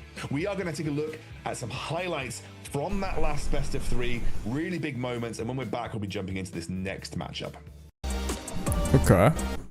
We'll just skip ahead though. Let's get into the games. Let's take a look at Bread. All right, here's Bread. Losus Animus, Plume, the new Deeding, Lowen, and Freya. I've not seen any Freya in a while. Yeah, that unit is crazy. That Animus is so powerful, so unlike, you know, his counterpart. I guess for a time Freya was around, bring a lot to the table in terms of, but maybe not lately. Let me just check if there's any Freyas lately. As well as Torpor, which will, you know, stop your opponent from getting turn meter, which is huge as we've seen today. Not really a lot of Freyas. You know, you see the usual suspects here, but Freya is actually one of Bread's top picks. You'll see him pick this a lot on the band protection slot, and like we were talking about, right, with Lily over there as well. I guess I only see like one. Okay, there's 2 Freya. So Freya, interesting then. I wonder what Freya's gonna bring to the table here. I guess defense buff and the friggin' D-spell as well, the debuff cleanse. And I'm looking to see over Yongyo as well. The last time I saw Yongyo, yeah, Yongyo, I think I've watched him before. 6 months ago, where and he's a cleaver, it seems. The Revelation gang, Salin's, Hellkid, everyone on Revelation. I'll love to see a cleaver win, because it's interesting as well how they like figure that out. But I think it's just really hard. Buffs, but not enough to really catapult him into the point where most players were considering him. Obviously, he has got the ability to protect from debuffs, but only while his shield holds, which makes him a little bit more annoying. But Salin's being there as well is interesting. You don't see her that often in PvP lineups. Yeah, a lot of these characters got changes since last time we were heavy into it. Both Hellkid, you know, you talked about those previous buffs, but Crit has like those sub on has that styles at the height. It's going to be the all right, let's see the draft now. So Mio banned as well. Mio's being banned quite a bit, pre-banned quite a bit. Aya being a pre-banned character too. So Heinrich's open, Tiamat's open. And there you go. There's the Heinrich. And Bread taking away the Salins. Icon character. Okay. I think Salin's usually is built on Revelation, but I wonder what Bread has figured out. Ray Mary with Linglor Futsu. Okay, 2 insane heals gone. Futsu gone, Linglor gone. Very, very defensive. You have a lot of cleansing, a lot of healing. The Salin's barriers will help because he knows Young is going to be an aggressive player, and that's something you got to respect. So Young is still aggressive, right? Plume with Freya, with Heinrich, all Revelation. And Nahor with a mix of debuffing. I mean, CCing. So not a lot of damage on Yongyo's side. It's just Revelation. So Heinrich Nahor, we have the Linglo cleansing, but Bread still has to watch out for the damage coming through. So I think Bread, you know, there's a Ray Mary already. Do you not just go Tiamat? You go Tiamat. If Tiamat dies, Ray Mary pops in. There you go. Dude, just go Tiamat there. It's mitigation as well. And it will be the Tiamat that gets picked up as a final pickup for Bread here. Immediately going to lose the Heinrich, so Yongyo is going to lose access to yep, you get rid of the Heinrich, so Tiamat can still like proc everything she needs to. So there is a freeze on Nahor's side. But as long as Ray Mary can take it, I don't know how like immunity goes for the side of Bread, but if there's immunity on like that Ray Mary or Tiamat, then you're just absolutely okay. I think that there's still a Plume that strips. So this will end up being like a Amber game, I think. Yeah, it's Amber on Tiamat, Amber on I think he's just, you know, Ray Bear as well. It's Revelation, everybody but Nahor. Okay, only 3 Revelation. There's no shot you could cleave that. Decent damage, but providing those with only 3 Revelation, I don't think. Freya up next, and she's gonna provide that. Freya gets the attack buff there, and then oh, that is actually enough. Wow, dude, the damage output. And it will be the Plume coming through now as well. Will be able to. And then S3 goes in. That actually just kills everything, no? What the hell? But then we do get a turn with Linglor though because of the Reaper steps, and Tiamat gets a turn. GG's. Raymay was banned. Owen. Raymay was banned. Raymay was not banned at all though. Now jumping into the fray. Who did he ban actually? They banned Yeah, that was such a close turn 1 there. And with that, you know, Ling barely living, providing that Did they healing. ban Futsu? They banned Futsu. Okay, that's actually kind of weird. I would ban maybe Tiamat. On the side of Bread, activating the jellyfish. You see a lot But I of guess now Futsu, you know, if a one of them Futsu has resistance, it's also bad. Basically, like, if the healer gets a turn, it's going to be really bad. Youngyo still holding up really nicely for the time being. Youngyo's Hell Kit actually helps with like survival a lot, but there's no way. Like, if you're cleaving and the Tiamat's already turned, it's gonna be pretty terrible. A counter from Tiamat there would be a bad. There's the counter, man. And then Freya comes in with a buff. You're not winning from there, I don't think. The Revelation's gone. Yep, that should be all. It is. The turning point was the Reaper Steps Lingluo. Lingluo did cut earlier with Reaper Steps especially. And that's what Young definitely not giving up. that's what caused the loss. Looking rough here. You know, Hellkid able to do some damage. But this is what I always do against Cleaves. It's just I put in Ray, I put in Tiamat, I put in 2 healers. All-in strategy. Maybe And then as long as any healer takes a turn, I win. If my Ray takes a turn, I win. If my Tiamat takes a turn, I win. That's just how it is against Cleaves. Yeah, looking pretty rough now for Youngyo. Yep, not gonna be winnable for Young, I don't think. There's a Q stun here. There's no way. You gotta be weaving some miracles right now. Yep, there you go. And even the freaking... The Solins is just a flex. Like, the Solins didn't have to be there. Alright, there's the W right there. Your roster solos didn't win. Unfortunate, Junior. But hey, we're here to learn about the game, you know what I'm saying? And honestly, I feel like a lot of the players, they're not really like trying that hard to win the first place. I think there's prize money, but in the end, it matters more that you qualify. So I think a lot of people also tested some ideas. Yeah, and I think so yeah, what matters though is like the actual big tournament next year. Alright, let's just move on to the next game though. Let's check out what happened. I would love to see Youngyo win, man. Youngyo's like probably the only cleaver. Let's see what he does now. Does he go back to Bruiser? Oh, Neo. On that, never mind. He's still Revelation cleaving. So he picks Rayberry so no one can just anti-cleave Rayberry. But then Plume's also picked away though by Bread. So not easy. Both sides are being very smart. Solins again. Bread is cooking with that Solins. I wonder what the cookery is about though. Let's see how Young adapts here. So if I'm Young, I will still Hellkit, right? Bread goes Lingluo to get the best healer away. Also Reaper Steps on this Lingluo. I need to change mine to Reaper Steps. Heinrich coming in. This is probably going to be Revelation 2.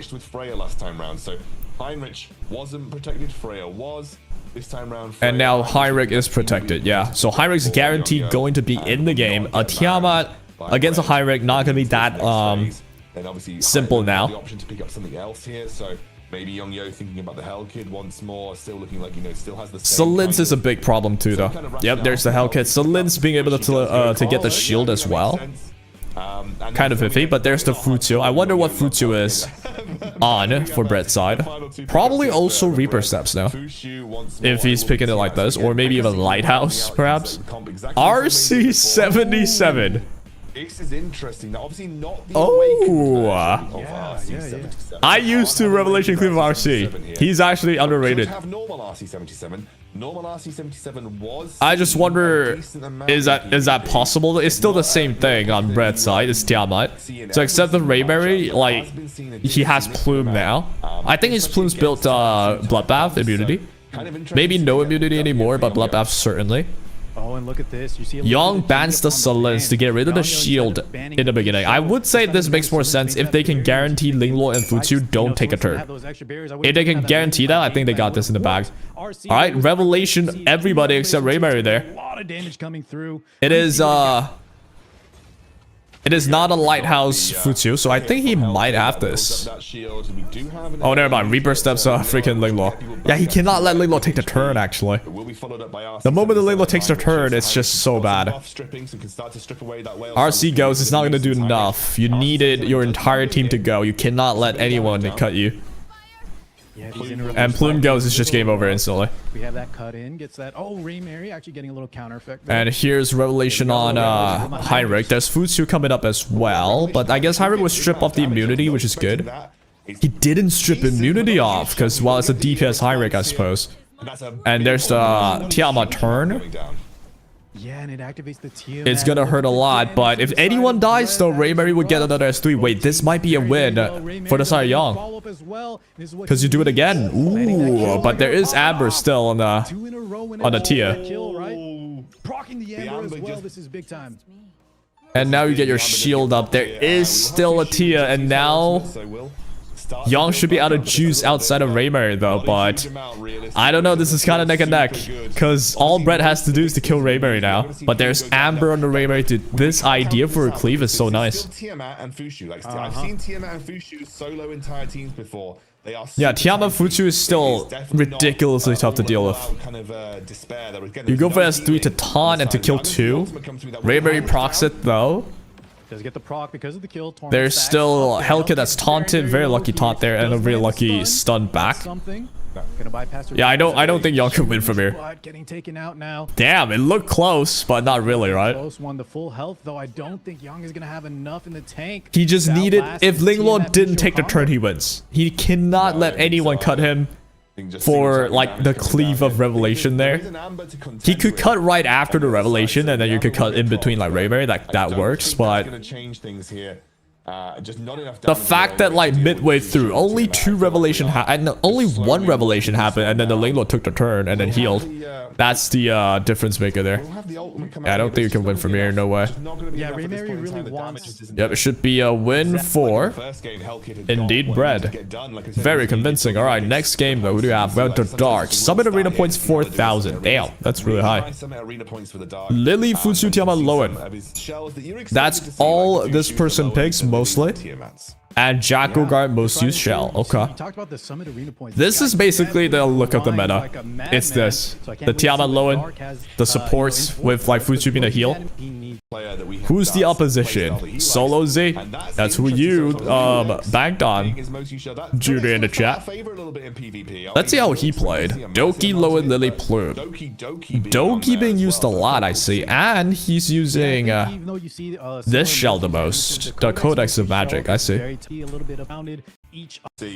Alright, let's see how the draft goes. Alright, here comes the draft. Messiah ban. Why though? I don't think Solo Z is a cleaver, but maybe the Dark knows something we don't. Or maybe the Dark's more like the type of people who is like, I don't want to ban any bruiser options, but I might as well ban the cleave option. So that he can like be more versatile, like he have more option. He doesn't have to ban the Tiamat. He could go into Tiamat if he wants to, and he could go with whoever else. But you were talking about Messiah, without some great points. He's like unnecessarily banning himself. But he knows there's no way he's gonna be cleaving, so he just bans the cleave. So no way the enemy's gonna cleave as well with that Messiah. That's a show of confidence. So Plume Tiamat and Lowen Futsu. This is like very standard first play. Like you go Plume, then I'll pick the Lowen Futsu especially. And then if you get Lowen Futsu, I'll go Tiamat. A Doki third pick though, without any CCers on the other side. I guess Doki's still good just for the tempo. You know, certain units between resets, between push-ups, as well as provide that early turn initiative. Yeah, absolutely, you're right, Lily. Coming through here as a particular pick is really interesting. Lily with Holden here's all. Lily with anyone's gonna work for sure. But Holden being still like solid. Holden against Tiamat though, I don't know about that. He's probably gonna ban Tiamat then, Solo Z. Nothing that's shouting out to me like massive Codex and Magic user right here for Solo so far. But we're gonna no Codex really on Solo Z's side, but that's not, you know, that doesn't matter. The Dark goes for Linglord. So you've got to think about what your final pick's going to be in the sense that you can expect that Tiamat's probably going to be a Linglord being one of the best healers, 100% picked right there. Outside of Tiamat that could function, like obviously we used to have a Tiamat Bjorn, we used to have also Rahu, so Rahu used to be sometimes an option that people kind of would run in this kind of comp as well. Kokardi, ooh, I love Kokardi games, you just never know what's gonna happen. I like it, you needed the damage here because if Tiamat got taken out... Like, so Solo Z needs a CC to deal with a Kokardi, or he needs to ban a Kokardi, but then they'll be letting Tiamat Linglord Plume through, that's terrible. So Solo Z went for Born. I would ban Futsu if I'm the Dark. Just ban the Futsu, you have more healers. Actually, no, you only also have Lingluo, so he bans the Born though. Ooh. I wonder why. So now they have Futsu, Holden, Lowen. And if Solo Z bans Lingluo, it's gonna be tough, I think. But having Doki against Holden is not that bad, actually. Just making sure no divas on you. Ban the Lingluo, yeah, that's what I would think as well. I don't think, you know, you ban the Lingluo and then the Dark will ban the Futsu, no healers on both sides. But then there's also having sustained, Tiamat does become less powerful. You can't activate her. Yeah, if you just ban both healers, there's no heals, and it would be Tiamat probably would have the upper hand, given she's still somewhat of a mitigation. But let's see what happens, huh? Immunity on Lowen's side, though. I didn't think about putting immunity on her at all. Okay, immunity on Futsu as well. That's a lot more common. So he's thinking about wanting to reset or just S2. I would reset, honestly. Look at it. There's no immunity at all. He went for S2 instead, though. I would have just done S3 though. Just reset everybody. Here comes an S1. Bloodbath's going in. You're not gonna die because of it. Here comes the Plume though, and Plume with Doki. And the other side doesn't have anything really to deal with that except Futsu. Kokardi should one-shot the Lowen now. I think he had to reset. That was a misplay. Yeah, that's just a one-shot from Kokardi. The Kokardi though, damn, that's a lot of damage. Wow. I'm so... The more I watch Kokardi, I really want to build Kokardi. I do have him. I really want to build Kokardi, dude. Looks so good. But you do need the Plume though, in my opinion. Otherwise, Kokardi's going to be not having that great of a time. We will see him use that S3 goes in, but because Doki clicked S3 already, these debuff will be wiped out in no time. With the rest of this fight, I really feel like if that's Holden's S3 damage, we are not looking at a big powerhouse Holden that's going to carry this fight. Yeah, Holden's not going to be able to like pull this back, no way. I think it's a misplay though, for sure, on the side of Solo Z.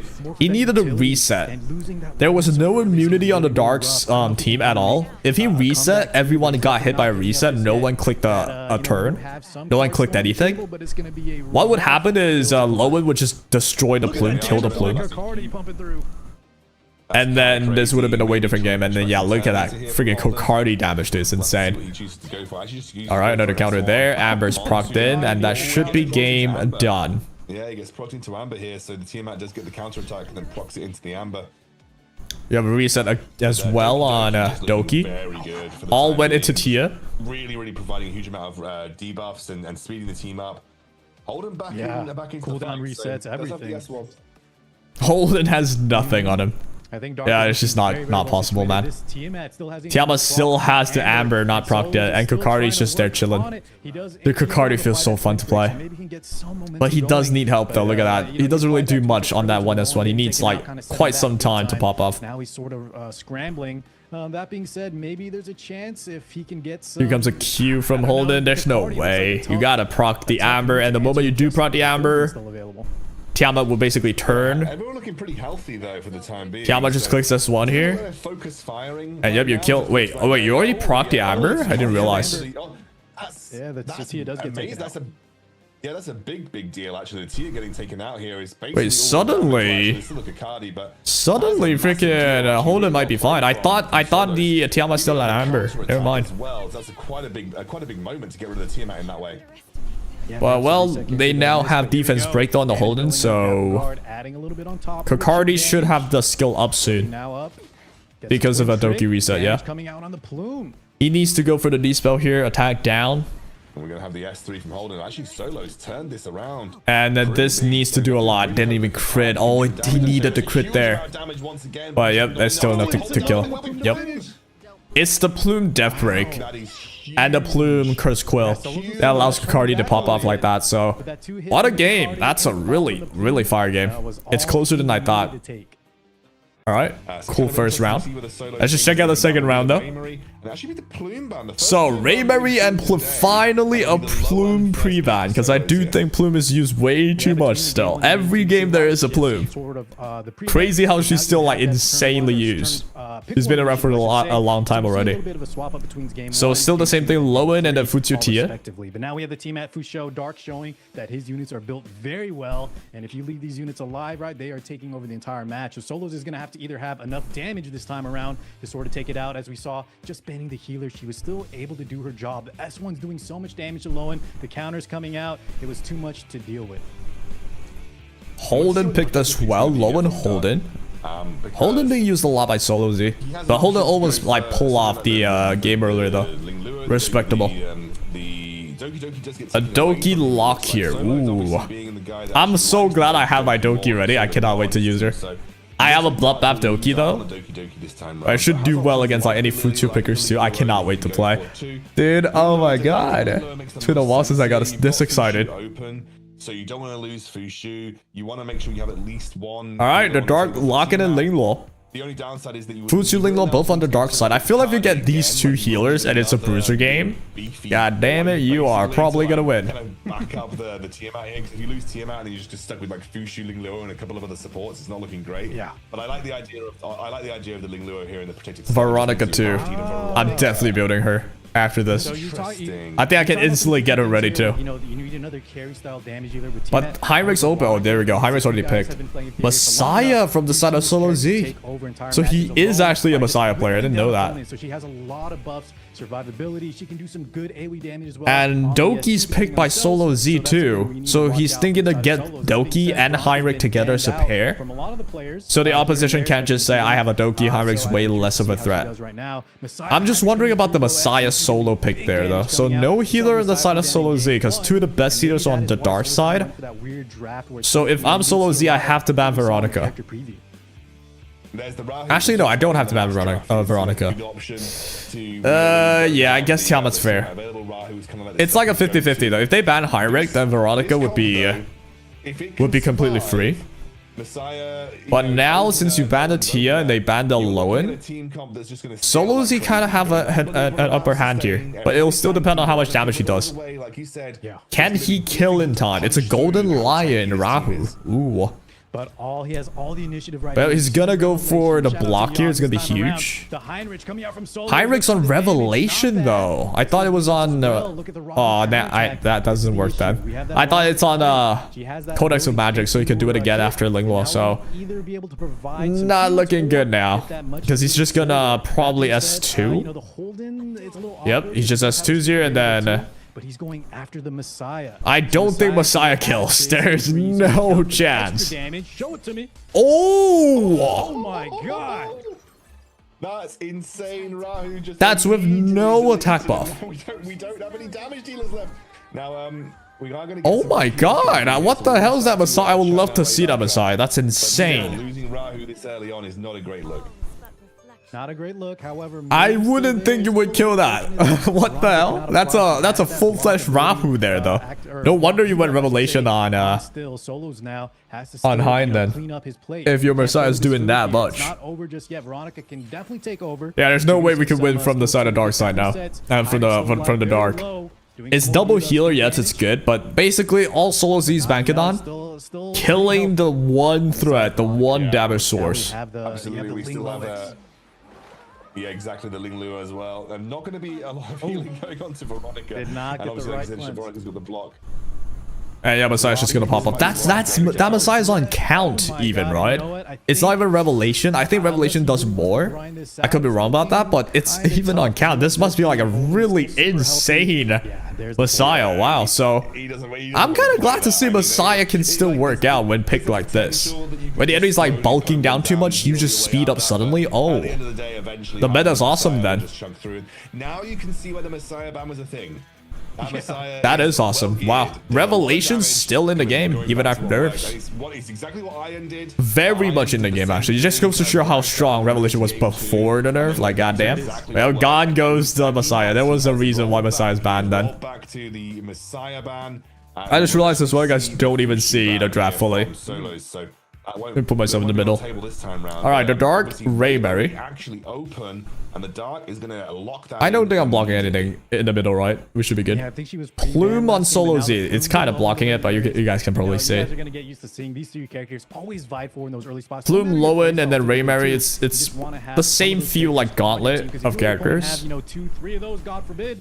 It's looking real rough. But now we're going to see maybe some flex slots where the player's personalities can kind of shine through. Dark really showing that he's more of, the typical sort of tank down style, where Solos is kind of the one that can kind of flex into more aggression. Yeah, Solo has a lot more flex. But the Dark's more tanked down, and he can't really deal with aggressiveness out of nowhere.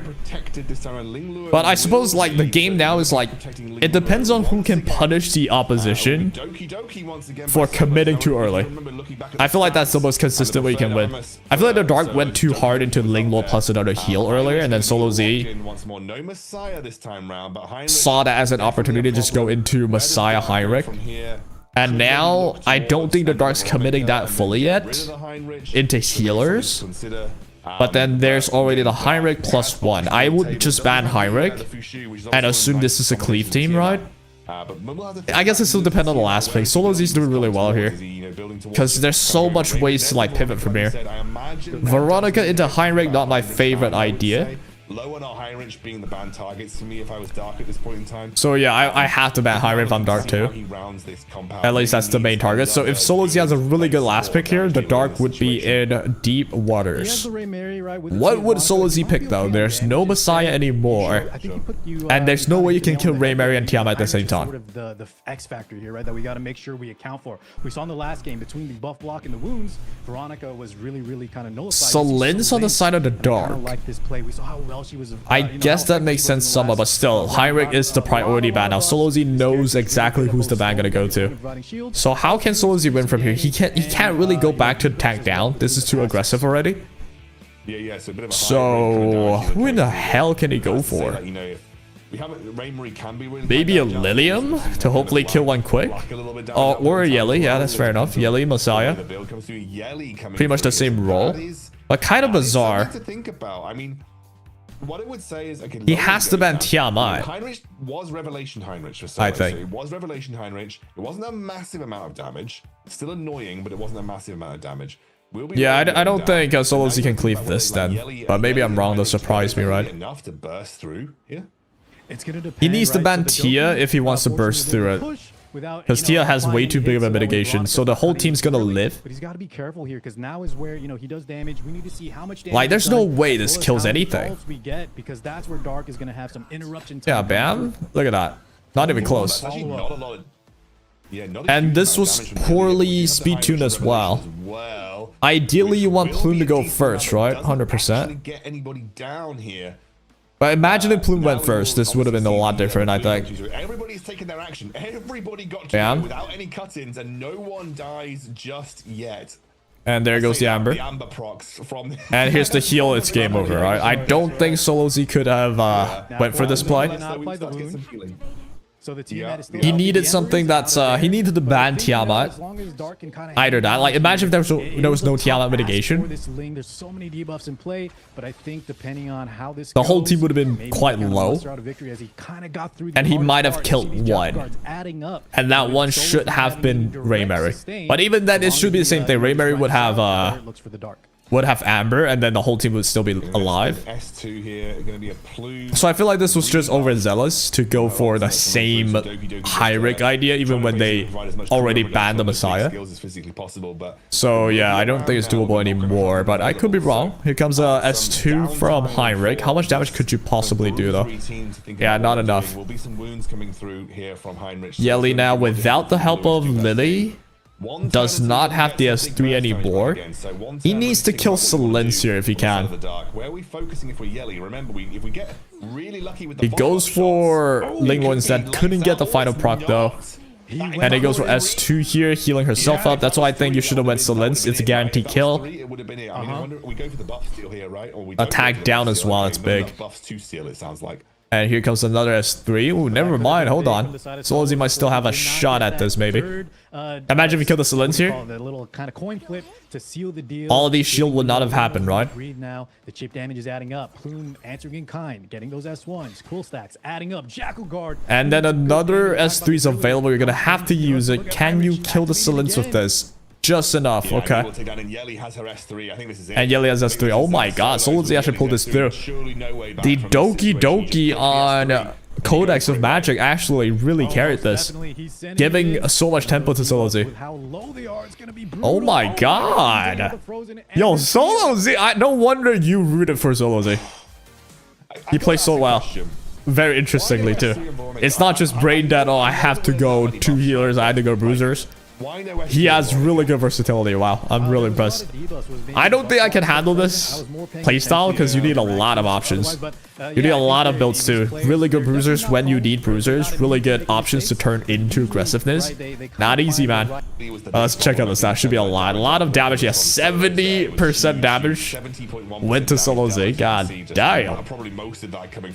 Alright, next off. We have the Korean name versus a Bach. Oh my god, Bach has 4K, more than 4K some arena points. That's really high. Really high. Not that it matters though. All these players pretty much are insane anyway. Alright, let's see the draft real quick. What do we got? We're almost pretty much done, I think. Yeah. It's quarterfinals match 4. Thanks for tuning in. Stream ended. Wait, it ended so late? I know it ended. Can I not play it? Oh, there you go. There you go. Futsu pre-ban, Veronica pre-ban. I've not seen Veronica pre-ban yet, and not Futsu either. But Futsu I understand. But pre-banning Futsu means the enemy gets a free plume, and you have a really weak roster of healers to be able to deal with plume. I can think of Linglor. You have to lock that. If I'm at the side of career name, I would lock the Linglor real quick. There we go. Lock that thing in. With Tiana Rayberry as well. So Bach here has only 1 low end against 2 of the best bruisers. He needs to go really aggressive. I think if he goes slow without the Fucho, he will lose the battle of attrition. Since you have Plume though, I would go for lock a healer. I don't even know what healer you would lock at this point, because there's no Futsu anymore. I guess still the freaking kid. What's the kid's name? Sanya, yeah. Nymphonial. Oh, Bach is cleaving then. Oh, I've not seen Nymphonial ever. Unless you cleave. In a way, like it's sort of somewhat similar in that sense. But yeah, interesting to see that Nymphonial getting picked up here. I know Nymphonial though doesn't have to be a cleave setup. Like she could still heal, I guess. But Kakardi right there. Kakardi with Lily. Now that's a scary combo. I love this. And Messiah, so it is a cleave. She actually got some buffs recently where not only does she give attack Doki Doki, interesting enough, doing really well right now. Wow, in the meta. But typically she only gives attack to the like she's the one person that could speed up tempo really quick. Defense buffs as well. If your defense is higher than your attack, she'll give defense buff, otherwise the normal attack. But also got some buffs as well. We see Messiah coming through once again. So damage showing for Bach. Let's see how Watching responds. Okay. How would the game go? So Messiah ban, I would ban that too, for sure. Because it's now Nymphonial attack buff with Lowen, so it's kind of weird what Nymphonial is going to do in this team. Outside of healing, which she's not known to be the best healer of all time. So it's kind of weird on the side of Bach. I think a career name should win this easy peasy. You have way too many options, way too many threats. Nymphonial here, you have your buff, but for Lowen, attack buff? That's it though? I don't know.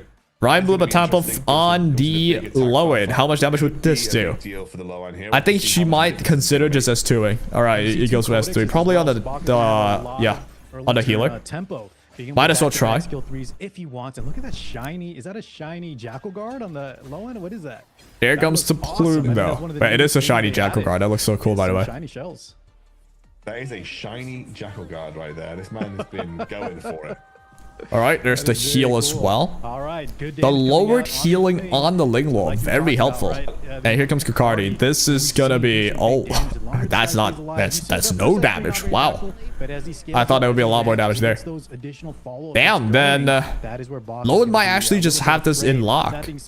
Just by like focusing down hard on Linglor. and there's no Amber there either. So if you take down this Ling Lua, it's gone for good. And that's going to be a big deal for excuse me. The Tiamat, because she's not going to be able to get the easy transforms back and forth. Does cut, but not enough. But yeah, Bach actually should have this. Wow. Should just be able to focus down this Ling Lua here. Because Ling Lua should just get wrecked. But then there's a Tiamat though. There's still a Kakardi later. So some damage coming through. But here comes the S2. That would bring a really big attack down on Kakardi. Yeah, that should be all she wrote. Wow. I didn't think Bach would win this one because it's just kind of random, right? Where we can go from here is we're going to see It's Nymphonia out of nowhere for Lowen. But Tiger Yin and Kakardi right here though, not enough to kill at all. Yeah, Kakardi just doesn't do enough. That is a tanky.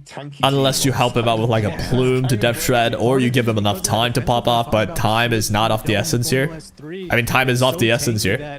But it's not a career name. And then Bach is just like being too aggressive with it though. So much aggressiveness because Doki pushes.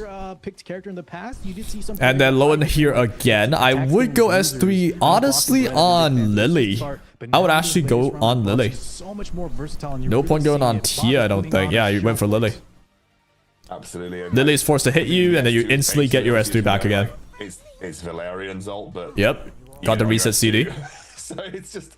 And it gets an additional heal now as well. So Kakardi here can't really do too much. Bloodbath still did this. This is a really well built Lowen too. S2 goes in. Couldn't kill the Tia. Oh, you did kill the Tia. Never mind. Yeah, that's really well played. Wow. I didn't think you could do like play like this. Damn. But glad I have my Lowen ready. I mean, my Lowen's on the other shell though. I should use Jackal Guard for sure then. Jackal Guard looks so good. And Nymphonia, like, I know she's not the best healer, but dude, she still gets the job done. Man, this is definitely done. There's no way career name should like come back from here, I don't think. But there is still Lily and Tia, I guess. I would stay too, just to see if there's any hope, but it looks bleak. Looks bleak for sure. Not to mention the Jackal Guard and the Plume popping in. There you go. No winning that one. Wow, what a game. Lowen just showing the value of just like making a healer weak, right? I usually go focus on like a bruiser so they don't get much healing, but he just went all into the healer. The healer doesn't get any healing, and then you just win from there. That is very good. Very, very good. Alright, moving onwards. Next game. There we go. We are things up, picking back these guys at that still. That's a pretty big easier, but plenty watching here. Not the original. Oh, they just skipped the draft. What the hell? Okay. Actually had a so D-Ting's banned and Veronica. D-Ting's used a lot. I honestly don't see the big value. Not yet, at least. Where D-Ting popped off. But first picking Lowen Futsu, that's very standard. And then Rayberry Tiamat. This is like just the new standard. Before it was, oh, I gotta lock the healers first. Now it's just, I'm locking a Rayberry Tiamat, Lowen, or like the Plume. Plume's still open though. Wow, no one's picking Plume. That's a first. Plume being open. No one's going for Plume. Nymphonia again. Bach is like a big fan of Nymphonia, but Heinrich's open. Is anyone gonna go for Heinrich here? Probably no, because you do need more damage. So the only person left, I think, is oh, Rahu's picked too. Most definitely. Well played by Bach then. The only one other person would be Holden that could probably deal with this. So now if a solo Holden with double heals versus Rayberry Tia and Rahu, I would ban Nymphonia then, and then bank on out healing. Yeah, that's probably the only way. He bans Rayberry anyway. So Nymphonia is gonna be up there. But that being said, Nymphonia, Rahu, Tia. That's a lot of healing still, you know. And an Aya is what I can kind of heal. How in the world did Korean name win this one? I gotta say, because, you know, Korean name ended up being in the finals, right? Is it the same Korean name? I think so.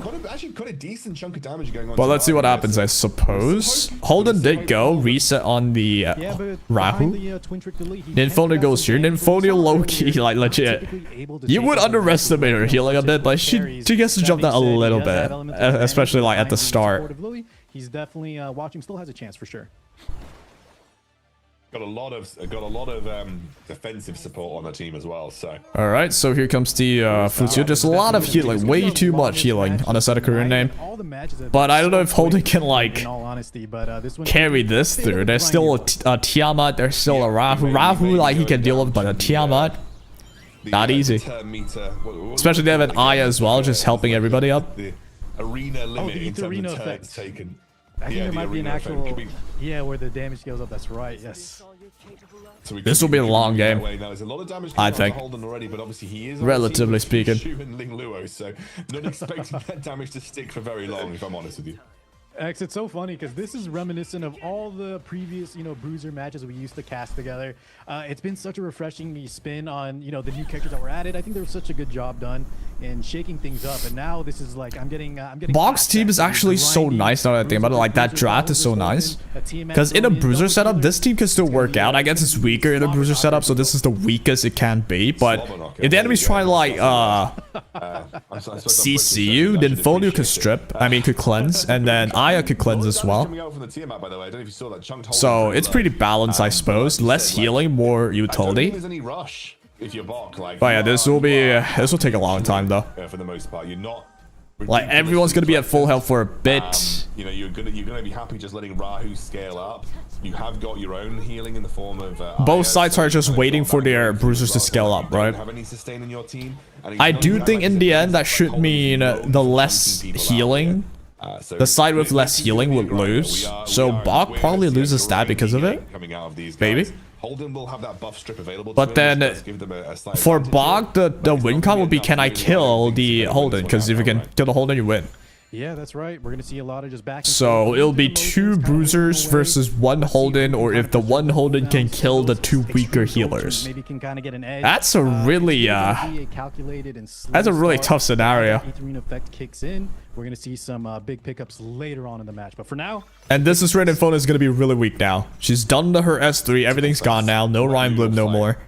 And I think they just focus down on Aya. Oh, never mind. There's heal over time from the Tia. You forget sometimes, but the Tiamat with the heal over time is still strong as hell.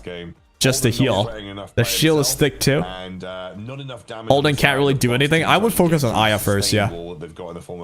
As to Aya, make sure she dies as fast as possible because Aya's a lot of tempo there. If they can deal with Aya first, it's going to be really helpful. Dude, the Fushu legit took 0 damage.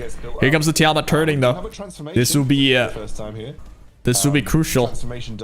If Tiamat kills the Holden first, Bog absolutely wins this. And the damage? Yeah, it's really good damage, I think. I think Bog should have this. The Tiamat did a lot.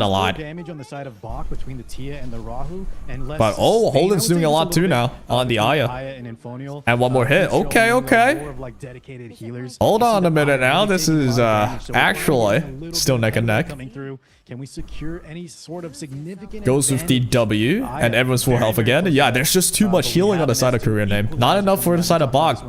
So Aya actually dies first. Oh, never mind. There's still the equalization from Ninfolio. But still, Aya is very weak. Like, we can see 1 good Holden S1. Half health to the Aya. So we felt like there was some headway being made, and suddenly we were right back to square. All right, Aya has S1 here. No resets, so S3 next. So we got 4. Bam. And the Death Shred, that's big. This Death Shred's gonna be big. This S1 will hurt. Boom. Ooh. Oh, right, look at that. Aya's back down again, so it'll, now Ninfolio is out of juice. Now, even if she gets taken out, it's not over. You have that and Korean name's Linglo hasn't even clicked S3 in a bit now. And there's no need to, so S2 only. Fair enough. There's the Purify, and then you have the S3 again. You need to kill the Holden now. I don't think it's doable though, no way. So it ended up being, oh, can I kill the Holden first? Or does the Holden kill my weaker heals first? And I guess weaker heals loses. That was a big hit on the Fushu here. So you start to see the he is trying to like kill the Fushu, but I don't know if that's smart. Nice hit from the Tiamat this time round. Ninfolio only has the S1. Too much longer, but I will say the Aya is looking pretty susceptible here. And then here comes the Holden killing the Aya. You have to with crit damage buff. You should. just has S1 available. The Linglo's coming up with a heal, so Fuchu actually should go back to full health. Oh, it's going for a Rahu now. I don't think that's smart though. Just kill the Aya if you could, right?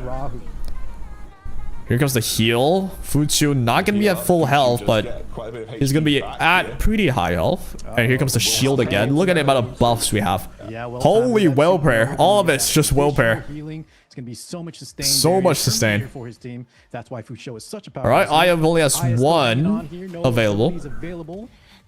But it does get that Rahu. Thank God Lily's on Korean name side. Because if Lily's on box side, that would have been tragic. Okay, now we get S3. Kill the Aya. I don't know if I want S3 actually. Yeah, resetting probably is better. But now here comes the Rhyme Bloom though, so Aya is still around. I feel like Aya's way, like, she's staying there for way too long. Just kill it now.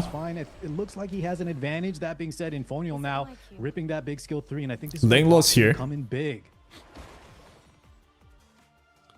Here comes the Tia. This Tia damage should be pretty big. Ooh, okay, not quite still. And once that Aya goes down, they've only really got the Infonial S2, which is on a relatively long cooldown. And then bam, finally down goes the Aya. Here, so they were happy to do that with the second hit. A shield coming in with the Holden shell. And here comes the S3 to strip any Rhyme Blooms, ideally. Got the Rhyme Bloom strip, and that's how you win. Okay, stronger heals still win. Wow, wow, wow. Coming through after this, so that actually should bring things back to a relatively normal spot, but still the damage not feeling like it's enough for the time being. On the side, there is equalization, not that it matters though. The healing's gonna be really much reduced at this rate. And a Holden with 2 healers actually wins this. Wow, wow, wow. Now I would just focus on the Rahu, right? Yeah, just focus on Rahu because the Nymphon is out of healing. Especially these kind of matchups, he is whittling down on the back of Lily, just getting those extra twin trips. This is a really season, you know, Season 1, because Season 0 is like Revelation. Season 1 is when, oh, it's all 2 healers with the Vipers, with Rahu's, Tiamats. And whoever wins is usually the one with the highest heals. Because there's only like 3 healers at the time. Yep. That is a case of more healing on one side, just not enough on the other. Okay, that was an interesting game. A really long one, but it is interesting. Let's move to the next game. Quarterfinals isn't best of 5, right? It's only best of 3. So let's see what this game is. This should be the sudden death one for this game in particular. This is quarterfinals match 4. He could still maybe pick. All right, so still the same draft all around. We got Fuchu, Plume one side, Rayberry, Tiamat the other. Lily locked though. Lily with Tiamat, still a very scary weapon, 100%. Put him in potentially an awkward spot because now he has to either acquiesce and sort of deal with the opponent having first turn. He's gonna try with a Freya, which is a super versatile. Oh, look at this! We were talking about this earlier. All right, who's this? Freya lock. Oh, I would love to see this. I wonder what Freya can bring to the table in this setup. Like, she does have the defense buff. I just don't see it being that helpful here. Like, where's the damage from Bach, right? Is it a cleave team? Something that I haven't seen. I really wanted to. That's peculiar. It can stop turn meter manipulation on the enemy team, right? So basically, like, if you trigger the torpor debuff, they can no longer gain turn meter effects. So that could be really, really impactful. Not only that, he's got loads of taunts. Like an if I'm Korean name, I ban last pick on box side. So it would just be Plume Freya? There's no way that's enough damage. I ban Solins, there's no debuffs to deal with my Tia, no debuffs dealing with Rayberry. Debuffs by 55% as well. So he's got a pretty good. Or actually, I could also just get rid of Fuchu, so there's no heal. I would either ban Fuchu or Solins, that's my guess. Yeah. I mean, Solins comes through. We see a bans the Deeding. I guess it will work out too. There's just no damage on box side though. Immediately banned. Yeah, the poor SR immediately banned. We wanted to see her. Good. I think it's like cleanse and healing. She's a standout unit in that regard. Bach doesn't want to deal with it. Just wants to deal with one healer. We saw 2 healers a little bit too much for maybe his play style. And instead, we're going to go for this interesting comp where, you know, it's kind of grinding out with Solint. So another grindy matchup, I think, ladies and gentlemen. Maybe he's going to go the distance. It should be a grindy matchup, but there's just no way. Like, are you going to Plume Jackal? Are you going to Jackal Guard your way to victory? That would be insane. if that's the way, that's insane. Is that that's a jackal Freya, right? It is a jackal everybody except for Futsu. Yeah, in my eyesight. Triple jackal. Oh my god. So it's just a game of can Jackal Guard do enough damage. It's literally the damage dealer from box side. It's not a character. It's a shell, baby. It's a Jackal Guard. A lot of debuffs though on the side of the Korean name. A lot of debuffs on him. Grind this one out. It may not be the most exciting match, but it could be a decisive victory if things go his way. Well, I mean, we just gotta wait through this. So there's nothing to talk about here. I think we just need to see how this plays out as things continue here. Because again, these matchups can kind of flip on their head at any given moment. What I will say is that I like Plume into these matchups as well, because Plume you can't dispel her stacking damage debuff, and it just stacks up over time. Yeah, the quills just become more and more of a nuisance as time goes on. It means that even... I mean, I don't know. I'm just looking at the team, but I just don't see how box team would prevail here. Start to be really annoying. Like Forgetfulness is still on. That's why I thought you would just ban Salins and then you would grind out without Forgetfulness. It would be way faster. You know, the more and more actions that Plume takes, the more and more damage they're going to be taking. And even they've only got the Linglua this time around. They do have the Raymarie, which is interesting. Obviously, that Raymarie traditionally doesn't seem to get through in a lot of these matchups, but yeah, Raymarie usually gets pre-banned, post-banned. But Raymarie plus Tiana together, that is so much firepower. With Lily, there's a lot of firepower. Game plan you guys are going to see that Bach is implementing here. It is only one Linglua to heal, but the enemy has no damage. So I'm still asking the same questions. How in the world are you going to do damage here? I guess we're trying to keep the Forgetfulness up. Yeah, maybe. Maybe I'm just not giving enough credit to Silence here. Something aligns here to get sneak in some burst damage. Otherwise, he is going to die a death of 1,000 cuts. To get a heal coming out from. Alright, you know what I would do? I might just consider Lily twin tricking Linglua. Just twin trick Linglua, get a bunch of S1s.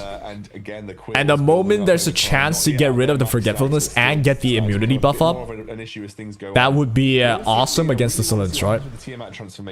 There's the stun, which is pretty good. We do get a return stun onto the Freya. But I guess this should just work anyway. It'll just be a matter of time. Hey, every little bit helps, right? Absolutely. All right, twin trick now goes on Raymarie actually, and the S1 actually hurts Freya now. So yeah, not enough healing on the other side, not enough damage on the other side. I don't think this is that good.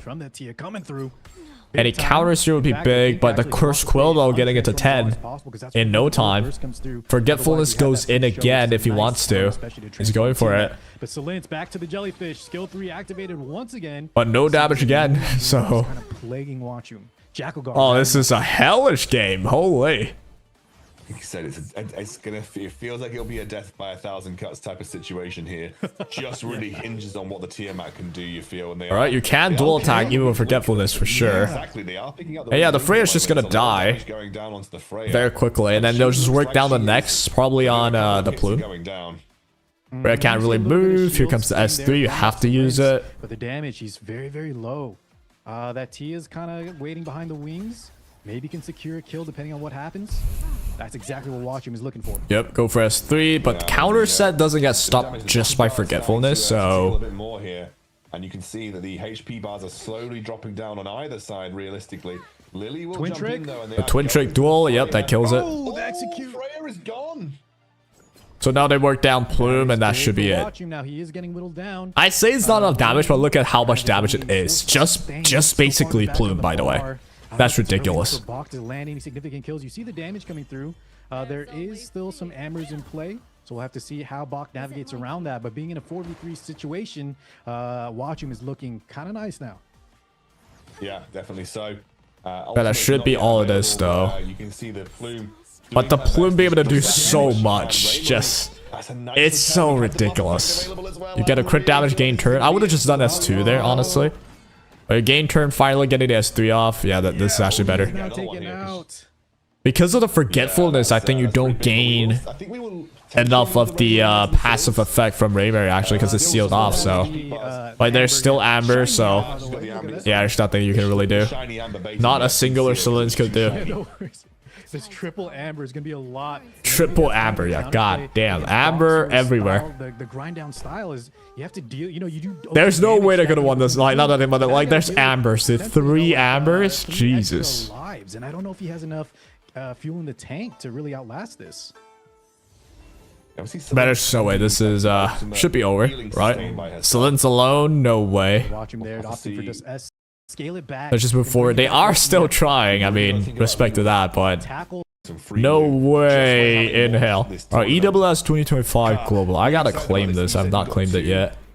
I wonder what we get though. Let's check it out. EWS 2025 Global. Alright, what would I be getting? 10 pulls? Alright, never mind. Only 200. I mean, I'll take that. It's freebies. Freebies. In the meta, and you can see those revelation players, those turn 1 more aggressive players. All right, so that was one of the more boring games. You know, it's really long, but hey, we did get to see just how much damage it was. Let's take a look. With just the plume. I didn't realize they have this trailer. Damn, this is pretty good.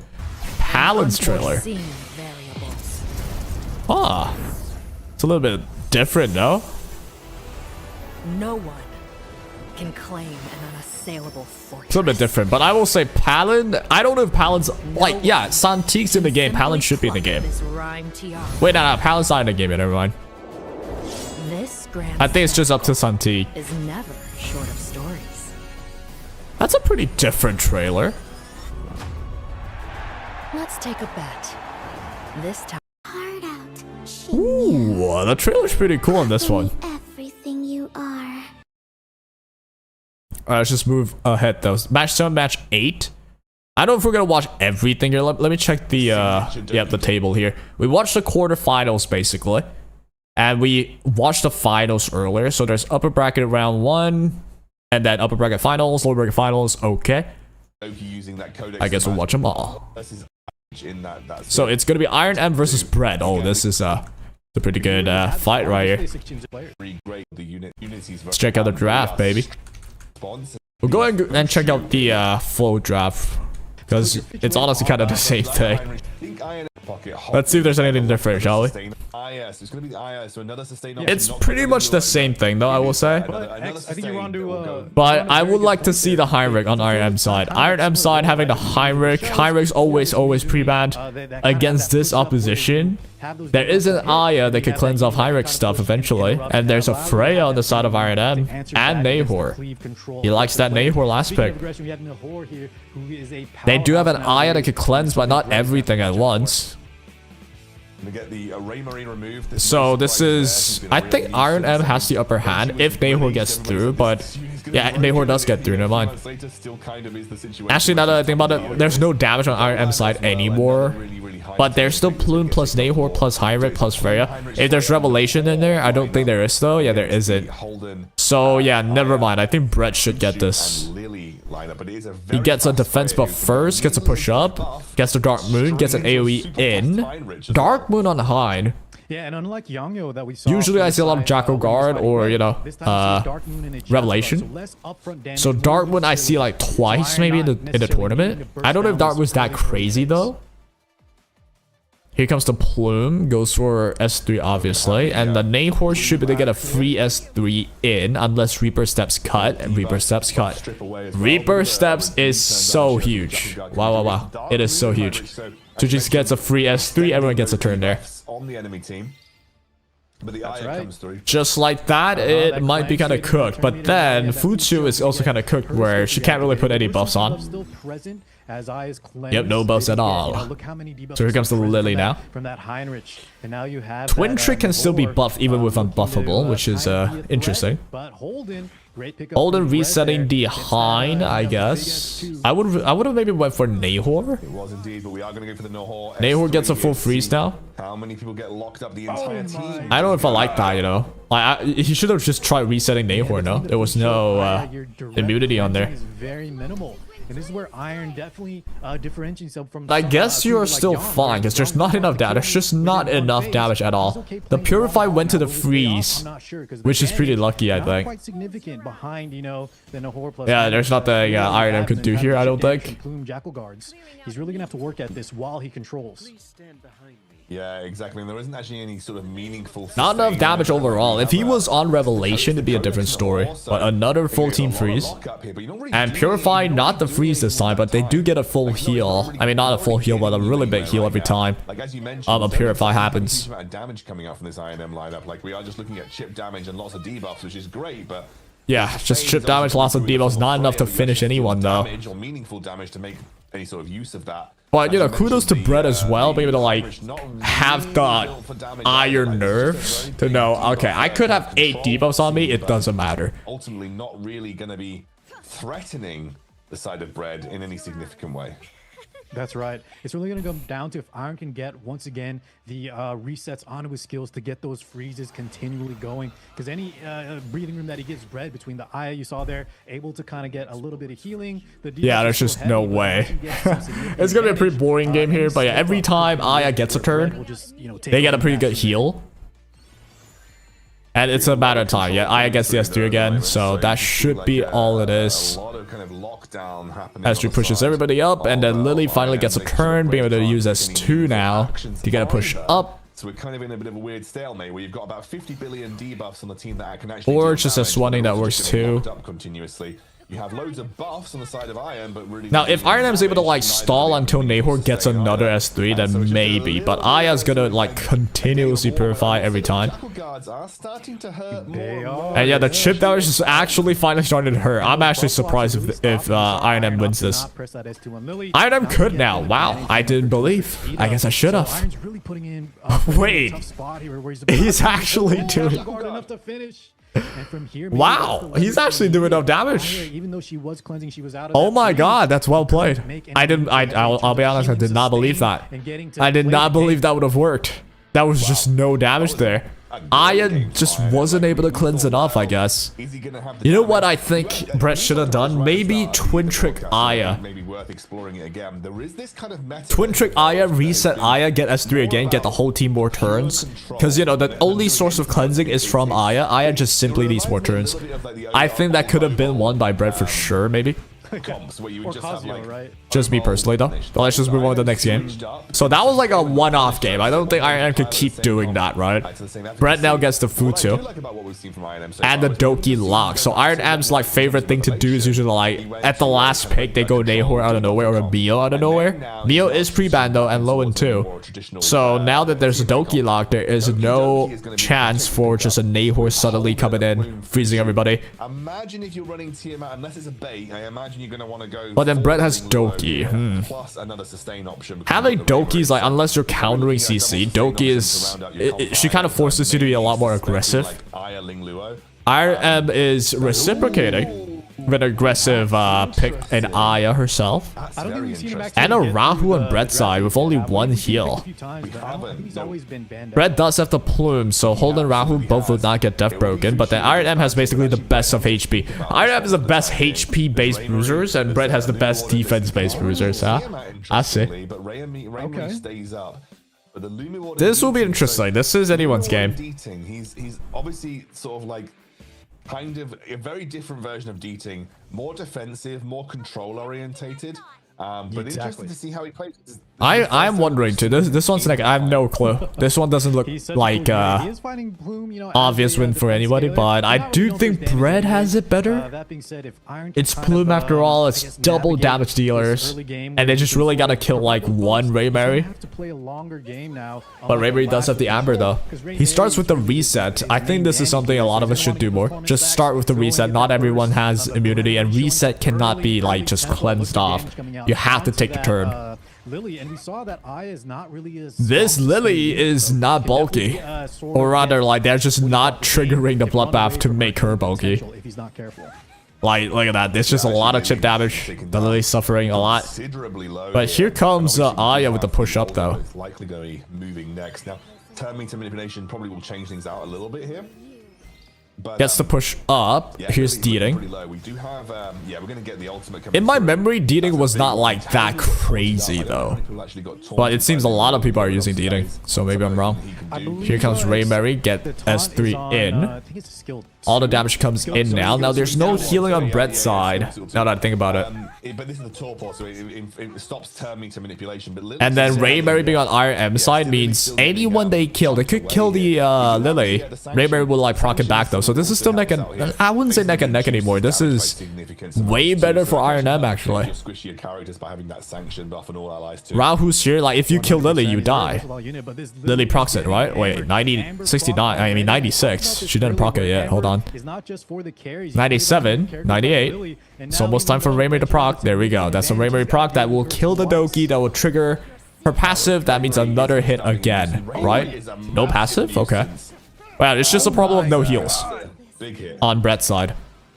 There's the terminate, that's the extra hit. There we go. Now it procs, bam, and that is a clean victory. Well, I thought this was a lot closer, but IRM just destroyed it. It's Ray Mary, right? Who did Brett ban, I wonder? Big and Iron takes down Bread. Bread will go down to the loser Brett bracket. banned Iron Tiamat. smashed him. I guess Tiamat would have also not been that good to fight against, so yeah, that was kind of tough. It just ended up being like a, you know, there was no heal for Rahu to pop off. I would say I feel like Rahu's the issue there. And it's also Doki, right? Doki should only be picked really if you're like trying to cleave, speed up cleave, or if they're CCing, in my opinion. Because otherwise you have this like weird scenario where yeah, your Doki's going fast, your team's going faster, but your team also needs more time to really rack up stuff though. Fair enough. Alright, let's see. Oh, this is a lot different. Solo Z with... Dude, I love Solo Z's playstyle. It's so different. And career name. So he's fighting career name here. Alright, we do see Deeding, we do see Plume, we do see Freya, and Mio on Solo Z's side. It's more of a control team for sure, but then Linglo is locked though for career name side, so I don't know. Linglo, Lilium, yeah, that sounds good. Maybe Doki as well, somewhere there. Should do pretty well. Yeah, Doki is so good against that. But I think Solo Z is also trying to cleave. That might be a Freya, Mio, and Deeding. Okay, probably not Deeding, but Freya, Mio might be a revelation. Although it's kind of sussy. But yeah, there you go. There's the Doki. That makes sense. And a Mia on Solo Z side. Dude, he pulls up with some weird picks. Bizarre picks, but Mia with resets, skill quota resets with some healing as well. The opposition has a Ray Mary or a Lilium. I would ban the Ray Mary, fight the Lilium. I think that's way better odd. But you go for the Lilium ban, which is fair enough because if they just ban your Deeding, yeah, then Lilium is kind of free. Mio's not gonna do anything. I don't know though. I still think Ray Mary ban would have been maybe better. The Mio is now kind of useless unless it's somehow a revelation. It's not. It's on Halloween. Dude, Solo Z has some very funny cooks, dude. Halloween Mio. It's the first time I've seen one. Right, go for the D-spell, push back. And then the Plume, you have to do this. And then you have to push him back again with Mio. Is this like a hope of, you know, just pushing them back enough that Doki doesn't take a turn? That would be genius. You have to go S3 here, Mio. I don't think you have a choice. This has to push Doki back enough. And it doesn't, so I don't know, man. This was kind of iffy now. It's just the commit on Mio. You can't really commit on Mio that quickly, I think. And the Freya is kind of questionable too. It's not a revelation. It's attack buffing, but no one's really getting the attack buff. I'm not using it rather because there's no damage. And it's picking up quickly. Push him back again with the Mia. A lot of pressure on with the turn meter manipulation here as well. We will finally get to see the... And then Futsu finally takes a turn here. This should be the turning point. They get a shield, they get a speed buff, they get a really, really high healing. And Ray Mary just legit gotta chill. There's a Purifier from Doki. Yeah, you cannot run Mio against Doki, man. It's just not a good idea. Here comes the Purify, here comes the immunity, and ooh, Ray Mary is not cleansed though. But Ray Mary will be cleansed in due time. The moment she takes a turn with Doki's effect, she should just like wake up. Here comes the Ray Mary soon. Go S1. Mia again has AoE heal, but there's no point. the healing and support is definitely favored. You go for the heal anyway, though, but it really didn't do much. You do get a CD reduction for sure. And here comes the Purify from Raymary. Now it's S3 time. Can you live? Raymary, you can live it once, but you gotta live it more than once. I would extend my immunity with Linglua there. Absolutely. So Mio can't even push back if you want it. Or she can only do it on one ally. So Raymary has 99. Yep, there you go. There's the counter that she needed to go over to 100, and that's the one S3 counter. Holy cow, that was beautifully done from the side of Raymary. Raymary is also a little bit too strong, man. A lot of characters just a little bit too strong, I think. Yeah, Solo Z kind of like played a bit too much there, I think. It's just well played, well picked as well for the career name, though. Seeing the Doki Doki and the Lilium against the Mio. That was pretty good. Mia as well be able to push back, so having a Lilium there makes sense. And overall, I do think Linglua, locking the Linglua in allowed you to have a lot of like a leeway. So Solo Z now goes for Futu ban, Plume ban. So those two are out the picture. Lowen, Holden, Doki is his pick with Heinrich. Right here against Linglua Tiamat, that makes sense. And Messiah, that's the classical sudden cleave out of nowhere. So Raymary now's on the career name side though. With beating Linglua Tia, the best HP scalers versus the best defense scalers. It's always kind of like that, huh? And the Lily as well at the end. So what I do think is, since you do have Tiamat, if I'm Solo Z, I have to ban the Tiamat. And yeah, and then they should want to ban the Messiah. You will have to deal with everything with a Holden. But the issue is you have no sustain. Though you do have a Heinrich, so you can stop their sustain. It's going to be a close game. I do think still the side of career name has an upper hand, because if you do still just have the deeding, you have the debuff you, Raymary as well, still there. Be able to do AoE damage. The moment anyone dies, the Doki should be the squishiest, or the Heinrich should be the squishiest. The moment someone dies, yeah, you have to let Raymary as well, because she's also just a win con. So now what you're dealing with is Lowen got banned too. Okay, so Messiah's on there. Had you banned Tiamat, Messiah might have killed everybody. But now, Messiah might just be able to kill Tiamat only. Well, let's see where we land. It is Doki Doki. He's confident because he is a fast. It's a fast Doki. Oh yeah, and this pushing up for the Revelation Heinrich, I bet, right? Is it? It is, yes. And oh, Lily outsped. Yeah, that's bad. Can't have that happen. She just gotta click S2, push Deeding up. And he does push Deeding up, Deeding pushes back, and it's game over. Okay. Or, you know, goes for the taunt too, that works as well. That's such a shame. If Messiah went, I think he kills everything. But she's following up. I like that from watching. We gotta slow down solos right now. That was a bit of a wild play, actually. I mean, obviously, it's a pretty high chance that you land the taunt. But oh, actually, wait. Why would he go for the taunt there? He has Doki, no? Don't he push back, rather? Does he not have a pushback? Okay, yeah, like, yeah, Messiah ain't killing. Not after being cut by... He did actually kill someone. That's already impressive enough. Messiah might actually still have this, you know, because you did kill the Lily, right? That counts as it. The Deeding here still has the S3. I thought S3 pushes back. Am I insane? It is, yeah. I mean, obviously, the other play was maybe going for the ultimate and then just getting the sanction, and so that you can reduce damage. Oh, it doesn't then, maybe. I thought the play was, you know, push by Messiah, go next. He goes with a wound, but without Revelation, that's not doing enough. Messiah, again, though, has an S2. I would go for it. Yep, I would go for Linglua. Enough to kill it, dude. This Messiah is insane. I wonder what the stat is on this Messiah. It's just so strong. I mean, Solos has proven that if you give him his Doki Doki lock-in, that's it. Like, you know. And then boom goes his absolute #1 pick. That guy. And that's it. Again, just Messiah destruction. I think the ban should have been Messiah fight the Lowen. That would have been better, maybe. But Solo Z, well done. Well done on that one. Very well played. Move on to the next game, though. Let's see what's the ban looking like. Bans Veronica, bans Lowen for pre-bans. They switch up pre-bans really randomly. Maybe they have like a different style of draft every time. But it's mostly still the same few characters. So Plume, Tiana, Doki. Doki being picked by Solo Z again with the Heinrich. I think he's playing a bit too much with this. Doki, Heinrich again. I think career name probably has enough to... he's probably had this happen enough to know what to do, probably. Alright. So Fuchu Linglo, I think that's a solid idea. And it's a solo Rahu with pretty much all support. It's neck and neck, actually. But I will say, you know, since the Heinrich's on Revelation, there's not enough damage from Solo Z to just kill anyone, I don't think. So... and they just have to kill Heinrich. They kill Heinrich, they probably snowball the game, and they should get the victory. It is also a speed Doki. It's pretty squishy on the side of Solo Z, and there's not a lot of like pure damage output.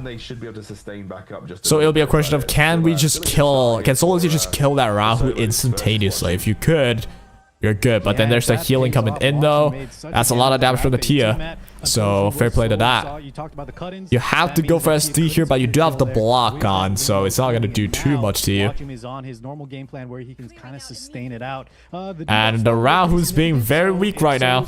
Rahu got to push up by the effects of Futsio though, which is nice. Rahu's looking relatively low. And another push here available.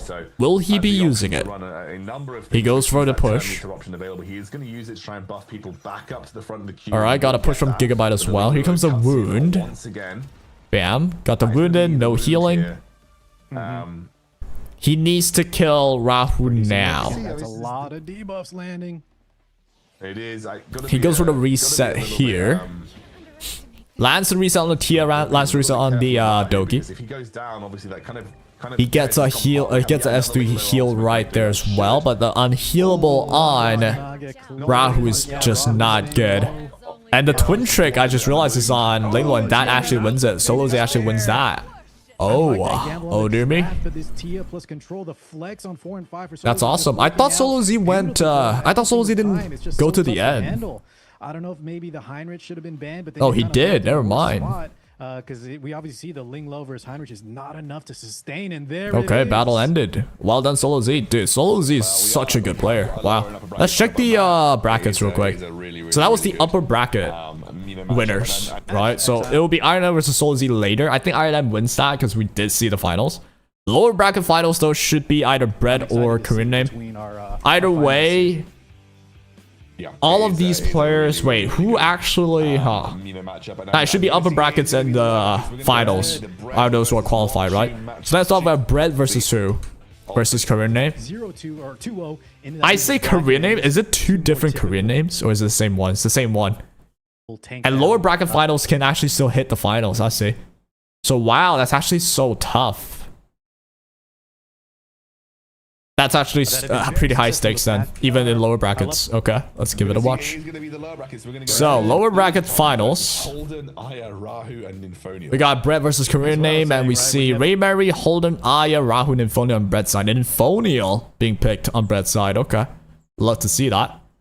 And then Linglo protection ban. I mean, ban protect on Korean name side. We got high rate pre-ban as well, and then Tiamat, Lily, Plume. Okay. We don't want to deal with those right now. Still got the same formula all the way. Who do I like more? I still think I like the higher healing side more. In the other lineups, where it's typically like a tank down or more standard. And it should be the opposition here. Should be Korean name with Tiamat plus Linglo. But I'm pretty sure we'll be able to sustain between the Nymphonial here. And there's still the gosh darn crazy happens. Plume there. Plume is just such an annoying character. Alright, there's a dual attack. It's anyone's game though, I will say. It's anyone's game for sure. Those rest two there. Actually just going to see some buffs landing. No need to use the big heal from Lingluo just yet. Now Nymphonial goes for the buff for sure. You need that. Get the Rhyme Bloom in. Damage going to ramp up just a little bit here. The shielding is quite nice too. D-spell here, not going to do too much, but you are going to reset the Lily. So Lily can't even put on Twin Trick yet. Oh, he already put on Twin Trick. Never mind. Here comes the Tia, and the Aya just dies like that. Wow. And there's just not enough heals. As I said, I think the higher heal wins here. Just not enough heals, man. Here comes the turn from the Tia. That should kill the Aya. It's just not enough heals, dude. Aya is such a tough character to use well, because you are sacrificing heals for tempo. And when you have such higher tempo, I feel like instead of like double bruisers, you want just more heals. So what happens now is just like there's not enough time for Aya plus like Rahu to pop off yet. Like if you let them pop off, they're gonna go crazy, but it's just not enough sustain. Maybe not out of it just yet. He wants to Especially with Plume putting on a weakness, shredding defenses. Not easy. Underestimating the Lily twin trick into those Tia S1s, procking maybe when we're not ready for it, and it was enough to finish. But there should be no way when you have the Aya, right, the Plume Brett could bring this back. Even if you have the Infonial buff with a new You defense, can equalize, but then there's still like there's so much healing on their side still, even just with one Linglo. Still the best healer, honestly, in the game. And then there's a S1 with Tiamat just like chaining together. So nice. Yeah, a lot of AoE damage. Even the Rahu getting taken down pretty low. Now Tiamat is being attacked a lot for sure. Let's not like count the game over yet. He needs to kill Tia now. And also Plume, for that matter. He can't kill Plume though. Oh nah, dude, he needed to kill Plume right there. If Plume got the turn here, got rid of your defense buff, that's all she wrote. No shot now. Just the defense down versus defense scaler. It's so big, dude. Artisan being the buff, yeah, that actually helps out with damage. Almost killing Plume, but not enough. Not enough, baby. And now they just gotta like spam S1. And legit, Linglo S1 kills it. Yep, there you go. So, pretty cool game. Let's just move forward though. We're almost done with like all the games. I think we learned quite a bit of what the meta's looking like. And here's the next game. Lily's ban, Lowen's ban. I'm surprised to see so much Lowen bans.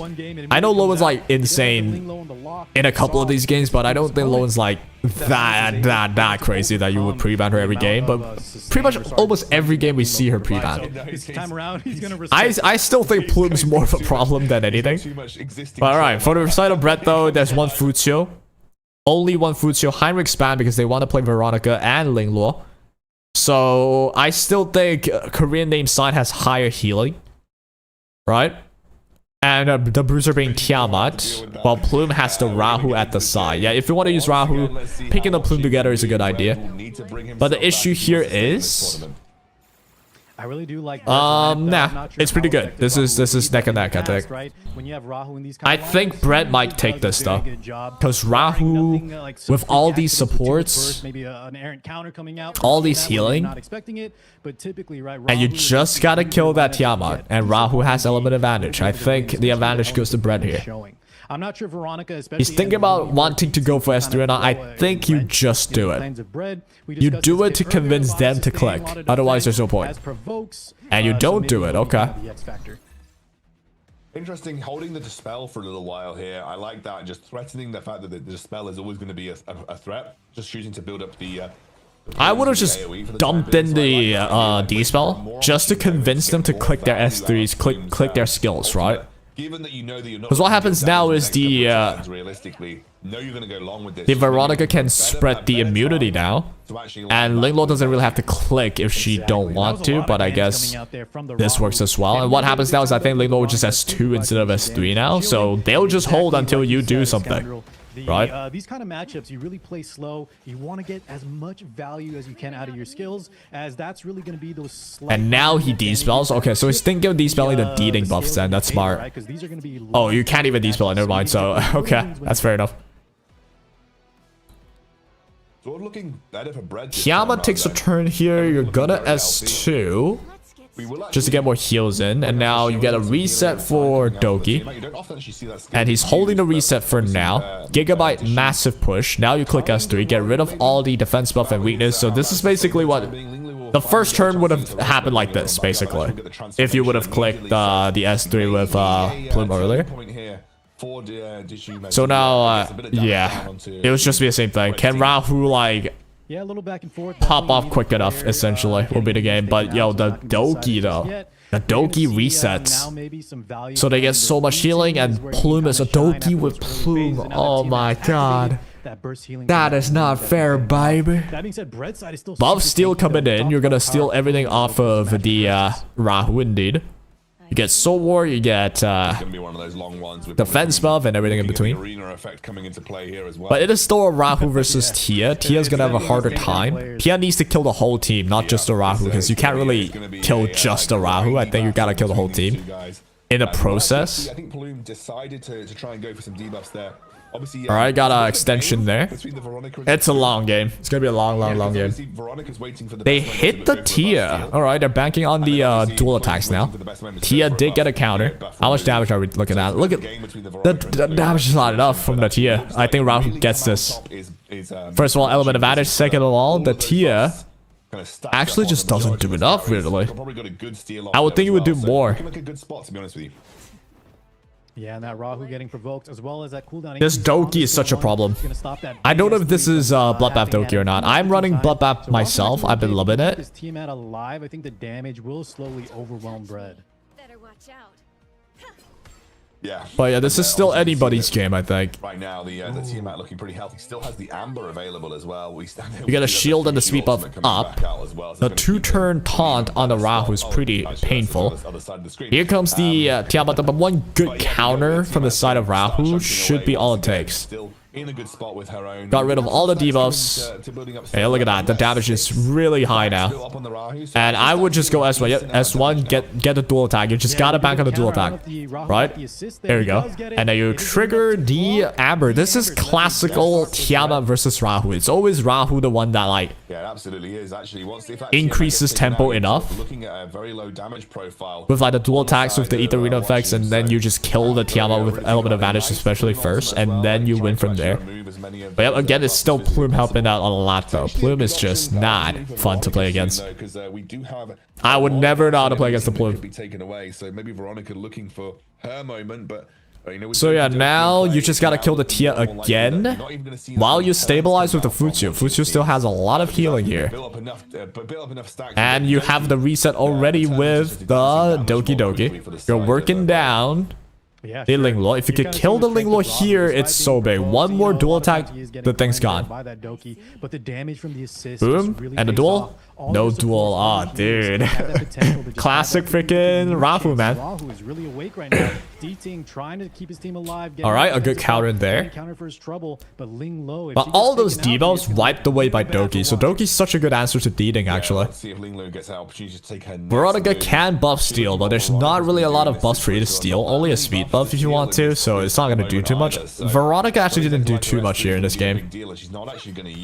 You're actually going to kill the Linglo, and I think that's game. Well played. Well played for the side of Rahu, honestly. Unfortunately, at this stage, it's going to be very, very hard for Watching to get back into this game. And the Rahu's just away getting this. Yep, and the S3 comes in. That kills the Tiamat 100% every time, so boom, that should be game. Well played by Bread. So we're gonna see. That was Bread, right? See what kind of sort of carry. I think so. Alright, what are the cases? Let's just move on though. Okay, Brett now is coming in with a Kokardi. Oh, I love to see that again. And a Born on the Korean name side. With the Aya as well. I've not seen a really insane Aya game yet. I know she's good. I've not seen an insane, oh my god, Aya's OP yet.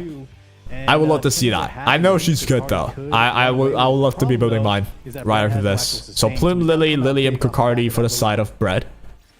And Aya, Futsu, Lowen, Holden on the other side. So a lot more heals on the other end.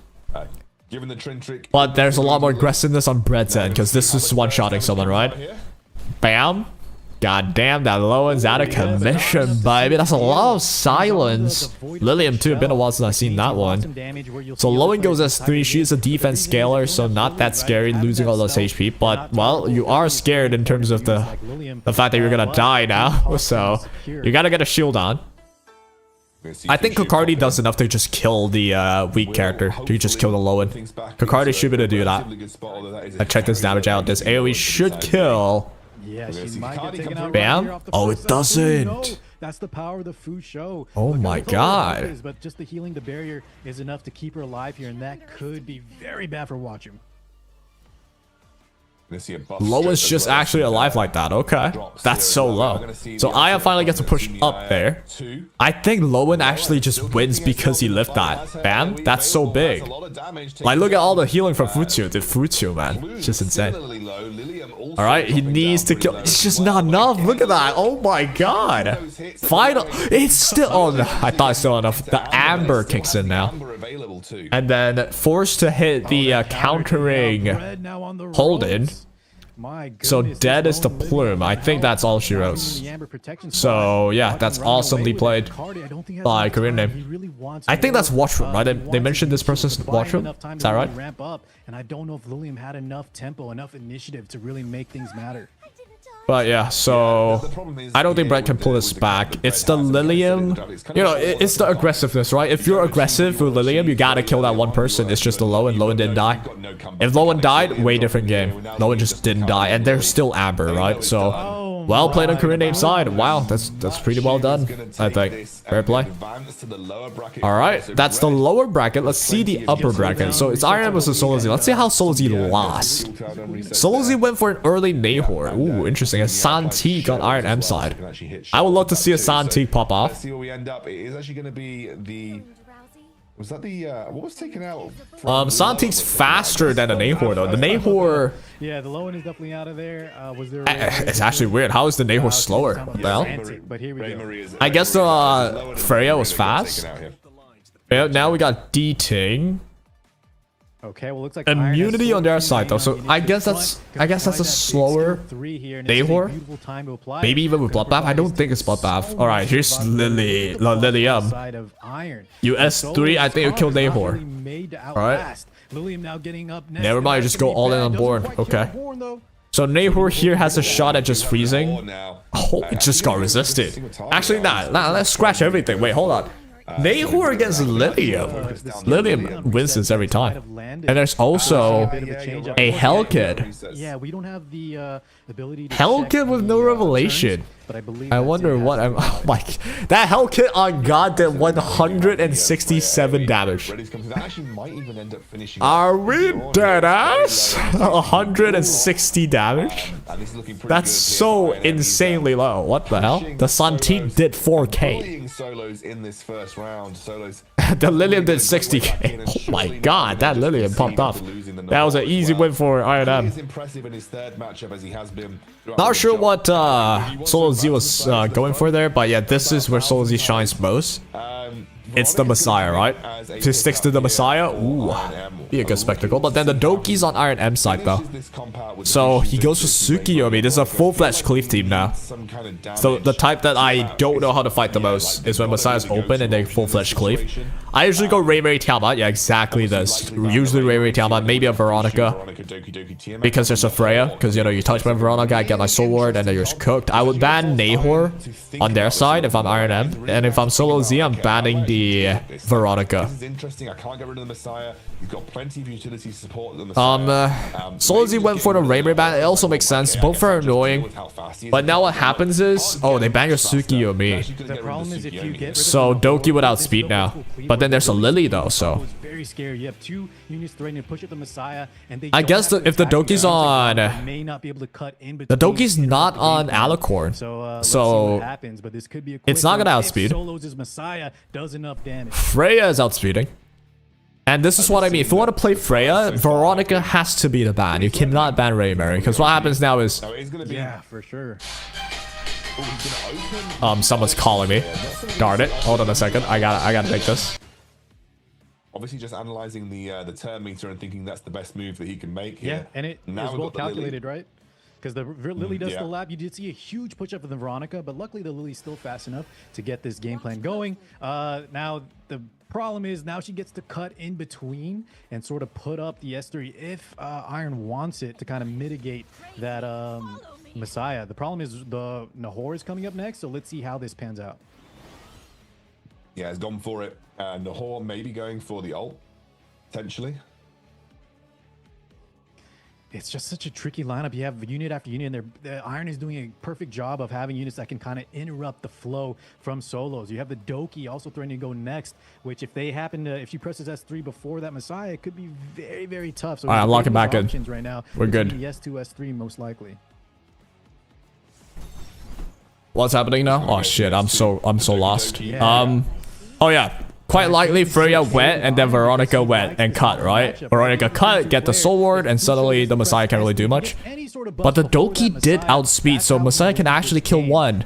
And that being Doki, that actually worked out bad. The Doki just shouldn't have outsped. But I mean, that no way you could control that, right? But Tiamat's still on. Not enough to kill the Nahor though. Ooh, this is actually not as good as I thought it would be. And the good reset on Veronica too. Here comes the freeze. If he lands it, it's over. Yeah, wow. Well played. I didn't see that coming at all. We're able to control the field. Yeah, not looking great if you're Iron in this situation now. Like we've got to can't count out the fact. All right, give me 1 sec. I gotta reply to someone, but yeah, it should be the win for Solo Z, and it's just Messiah again. The Messiah is such a big problem, right? Meaningful. We do have the Veronica breaking out here. Obviously, the Tiamat does have the Amber as well. So the Veronica will get focused down once more. We'll break out of it, but it is now going to be the only option is the AoE, but nothing too crazy there. We'll actually bring the Veronica into, sorry, the Tiamat into the transformation here. Is that going to do enough damage? That does a lot of damage. Oh, wait. Yeah, Tiamat transformed. We have S3. He didn't have the buffs that he wanted, and so the damage, even though it was significant, wasn't enough, and that gave the Tiamat the right timing to get that dragon form, the demon form interrupt off the back of that S2 Veronica. Iron is clutching back and trying to take this game for himself. Ooh, Iron actually takes this then. I'm so sorry I'm not like locked in here, dude. Freaking, it's my internet router provider. Like, they're calling me for appointment and stuff. Gosh dang it. Yeah, she has S3 back already, Scoundrel. Whenever you press those AoEs, this is why you don't see this unit a lot, or sorry, she's not allowed onto the field when you want to be the aggressor. Even though, like, Solo's kind of had an interesting first turn with that Nahor, where he really beautifully danced around the Doki, you're showing that the Messiah wasn't able to clean up, and the power of the Fusho Tiamat. All right, I'm locking that in now. Okay, Solo Z won that. Wow, didn't think that was possible. It look, I mean, Iron M won that.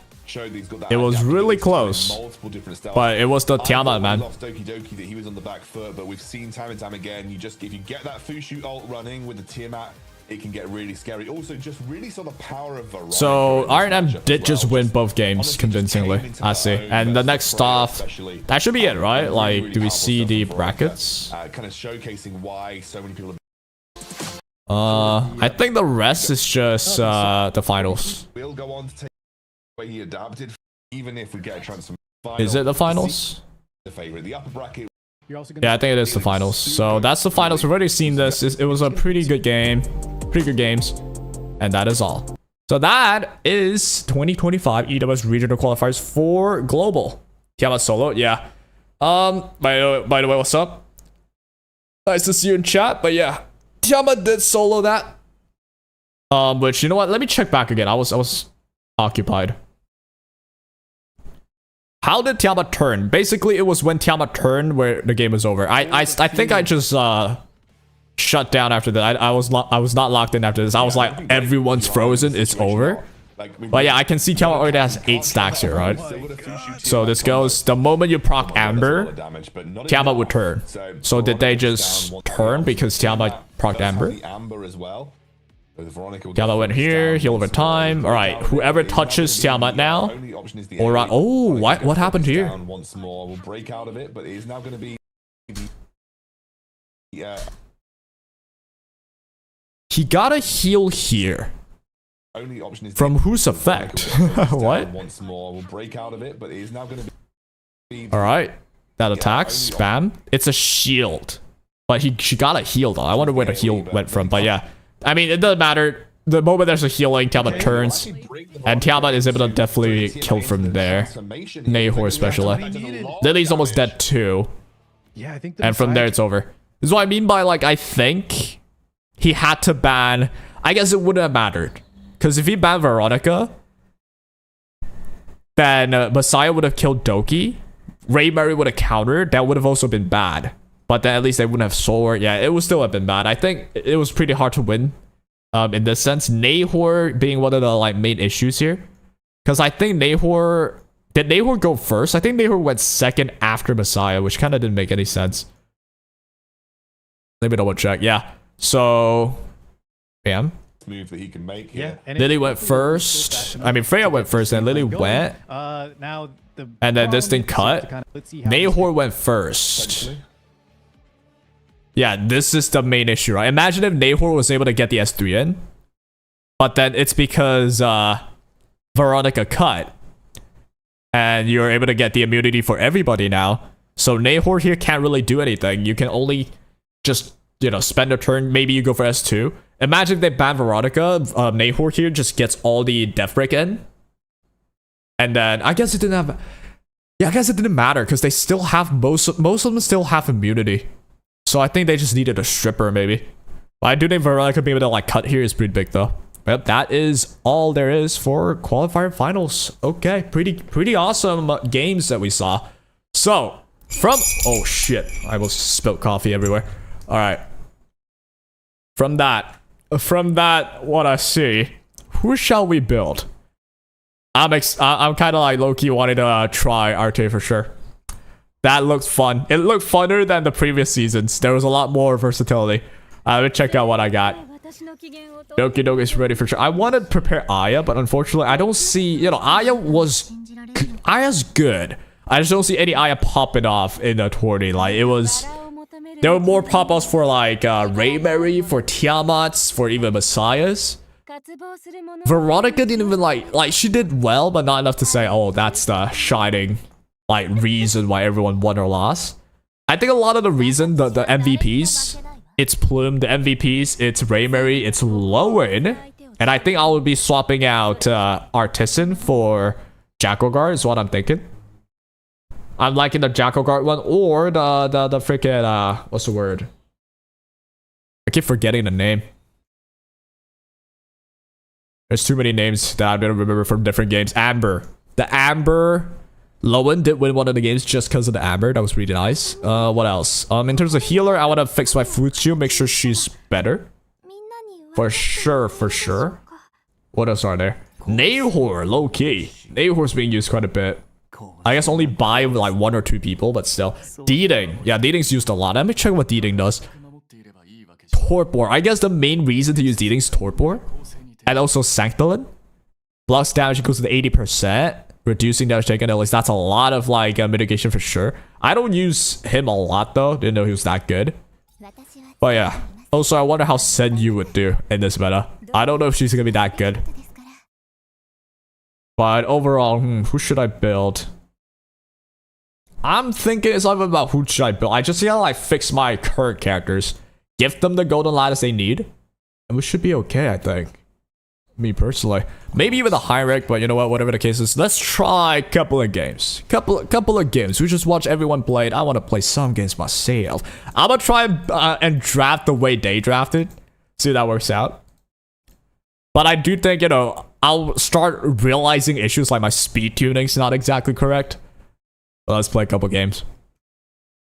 I feel inspired, baby.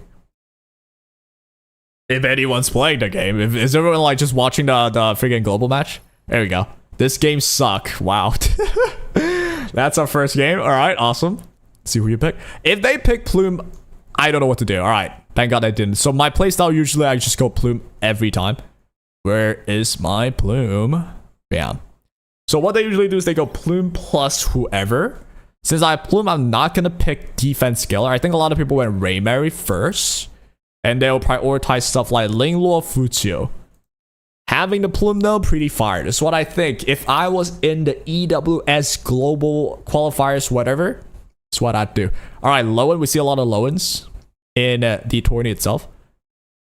And the Salins. Ooh, that one I didn't see. I mean, that one I did see in the... This guy probably just saw the finals. And he's like, you know, I'm going to try it out. I'm going to try it out too. I'm going to go to Lingluo for sure. Get the Lingluo. So they have not any cleanse no more. Do I want to go for Tiamat? They are forgetfulnessing me. Or should I go for Aya? Low key though? You know what? I think I want to go Aya low key though. My Aya has no golden ladder, so I don't know if that's smart. But Aya against Celin's not too smart, no? I don't know. Alright, from here, I feel like Lilium low key. Or maybe I just up my tempo with a Yelly? Nah, probably not. I wonder what. I wonder why. I mean, I'll just go Tiamat. Whatever. They should just ban my one healer. I'll ban their one healer too. So no healer for the both of us. From what I understand, the more healer, the likelier you are to win. So we're banning your healer too. So they'll ban my healer, I think. Okay. So they don't ban my healer. I get a healer plus a Tia. They get no healers. I think we should have this, I want to say, but there is still a Lowen. And there's still a Lily. See if I can get this. This guy's silver too, but he definitely watched the show. He's like, let me try this Lowen Lily idea. This is legit the same, like, start. And he starts with the reset too. And he lands the reset on, I think, Tia. I did get a good counter though. Here comes you. You're gonna put this on Linglor, right? No, you're gonna do it on Tia. That's not exactly what I would think you would do. Do I even go S3 here? Is there a reason? I don't even think that's a reason to. Yeah, I should just go S1, kill the Lily. Or try to.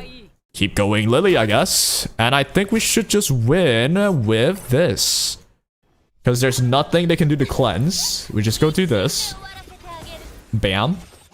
Good stuff, good stuff. We're getting AoE healing in. The forgetfulness doesn't hit me. Hey, yo. Your boy's learning, baby. Don't think you can do anything. I have immunity. And your strip only comes after. So this goes, you're forced to do it anyway. No counters for me yet. You do get the shield. Here comes a Holden with Death Shred. I don't think you can do too much to me because of the Death Shred. So bam, we're chilling. Chilling. Here comes you. You already did your reset. You should only do S2 here. Giving Twin Trick to the Lowen. But Lowen with defense down shouldn't do too much either. We got a counter again. We're almost turning. On the side of my... I'm commentating my own game. Gosh damn. Alright, we have a turn meter up again. Why? How? That's so quick. What the hell? Did someone die? Or did I just not use it yet? Oh, I guess I'll use it. Get my entire team to turn. Hey, I'm learning this Aya tech real quick. Alright, so we just do this now. Bam, bam. We should turn. Get another turn. I am provoked. This should kill the Lily, I want to say. Lily's dead now. I do still have the Amber, so... Any counters? Nice counter right there. Bam. And we should work down our way without an issue. Let's get an AoE heal there. Pop, pop. You still have defense down. You still have weakness. And you now have your... Ooh, that's not good now. You have your forgetfulness now. I mean, I still have my Amber, though. And you didn't land anything on Plume. What the hell? Yo, Tiamat's destroying everything now. Sheesh. Alright, he has to go S2 on Tia. And if I can counter again, that'd be fire. Purified again, though, because of Aya, so no forgetfulness even. Dude, the forgetfulness from this character just didn't even... It just didn't even exist. Alright, so defense break is offline. But I should get it back the next turn. I'm playing pretty well now. S3 goes in, he has to go Tia. He kills the Tia, I get my Amber, though. And I get the D-spell here. I just gotta kill the gosh darn thing. The Holden. I killed the Holden, I'm good. Gonna take a turn, doesn't matter here. Do I have a heal? Not really, not quite. I guess I'll just S1. Should still be enough to deal with this. You don't have S2 no more. You go S1, not enough to kill. I go S1 here again.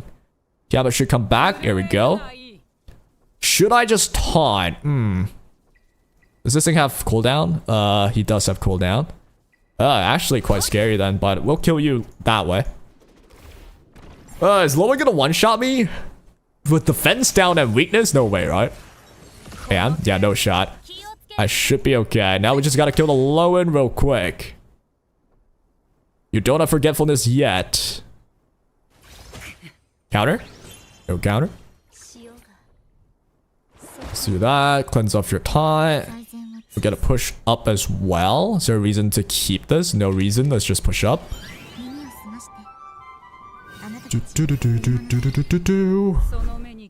Should I just kill the Salins first? I guess so. Yeah, I'll just kill the Salins first, man. That thing's actually tanking me well. I'm a little bit worried now. You do still have defense down, so you're not killing my TS still. Dude, it's just a plume effect. Look at it. It's so unfair.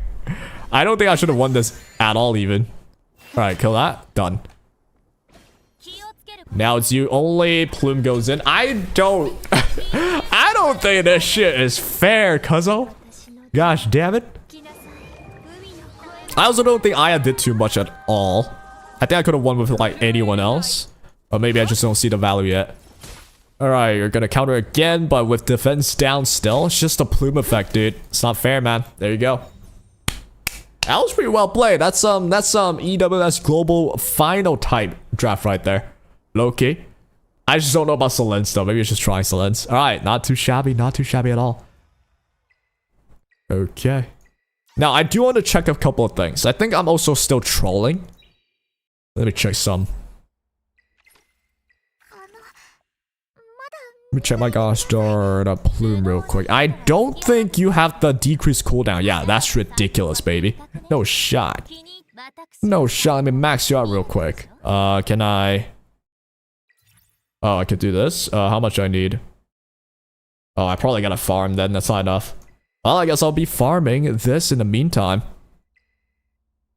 No wonder I felt like I should get my cooldowns already. Like, I should get my SD already on Plume. It just didn't happen. So, yeah, that's probably why.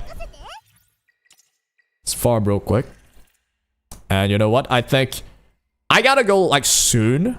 But what I will do, let's just, like, finish up the day with some arena games, baby. I will say, like, I don't know how to beat arena at all.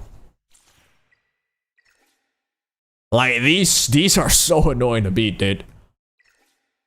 Well, I'll beat something easier, I guess. Let's just beat this. I don't know how to beat, like, those, like, hardcore, bulky bruiser teams. It just seems really hard. But let's see now. There is a Lilium. We just need double heals, really. Let's go Linglo with Ghost, still with Sonya. They should win every time, I think. But, nah, Sylph. Yep. Should be better. But this is what I mean, though. We've seen this already, even in the stream earlier. When the enemies are going really aggressive, you go Tiamat Rayberry. That's just the best answer, man. Tiamat Rayberry. Always go for that. It's just unstoppable. Oh my god, your freaking Obol is way too slow. What the hell? I would love for Sylph to be slower than the Obol, but holy, that Obol's way too slow. Alright, Rayberry is waking up, so it's just game over. The moment anyone dies. Gonna taunt in as well. Would appreciate if someone dies so Rayberry could proc.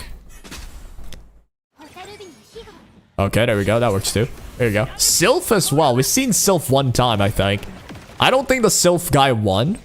But it's nice to see Sylph did. I love Sylph a lot. Just to deal with like debuffs. Alright, gone is you. Did Sylph won, by the way? She might have won. I might have forgot. Let me double check again. I think Sylph appeared in the finals. You should try Palin Amber. I've not tried that. Wait, Palin Amber. I do have that, actually.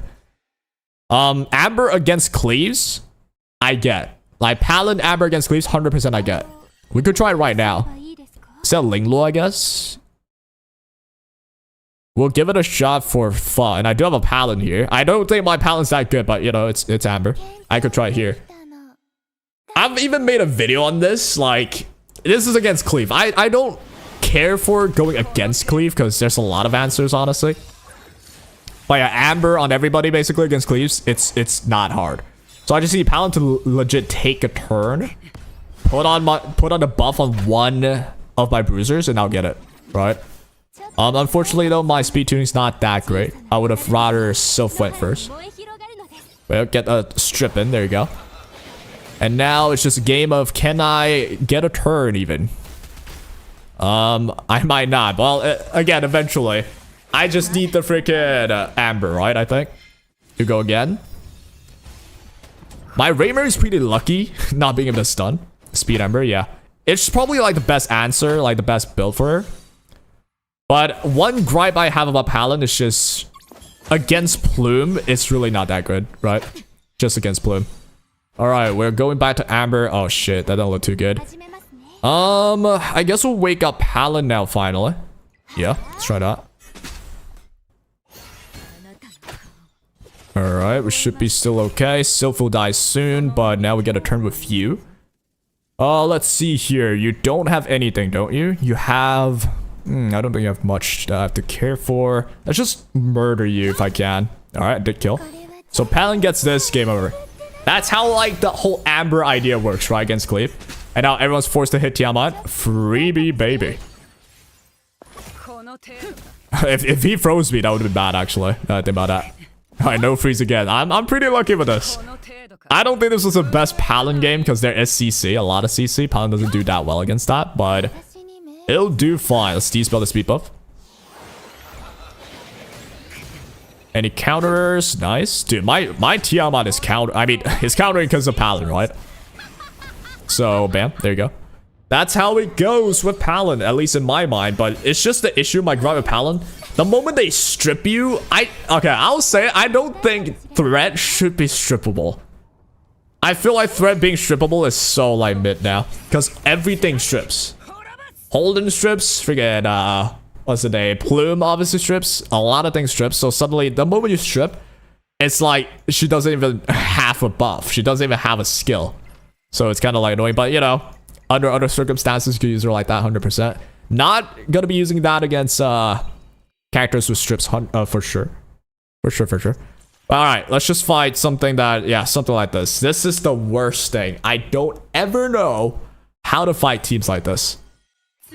Because this is just, it's, first of all, it's low-key just golden lattice stiff. Like, if they have better lattices, they will just do more damage than you. Second of all, it's just so hard. Like, I don't know. Alright, I'll give it a shot, though. Let's give it a shot. Maybe we could try Paladin against this, but, I doubt it. We'll go my own Raymary. They also have Raymary. Something about the normal arena that I don't like, you cannot stop. Like, you cannot ban anyone, so you have to fight them. I don't want to fight Raymary. Not at all. They also have this thing, so I can't really plume. I would love to be able to, like, one-shot them, but I don't have those builds. So I guess, yeah, maybe I should focus on building a Messiah. Against this, I would love to be able to speed up, but I don't have the speed up option. Let me try something. Let me try. It's gonna be so funny. Let me.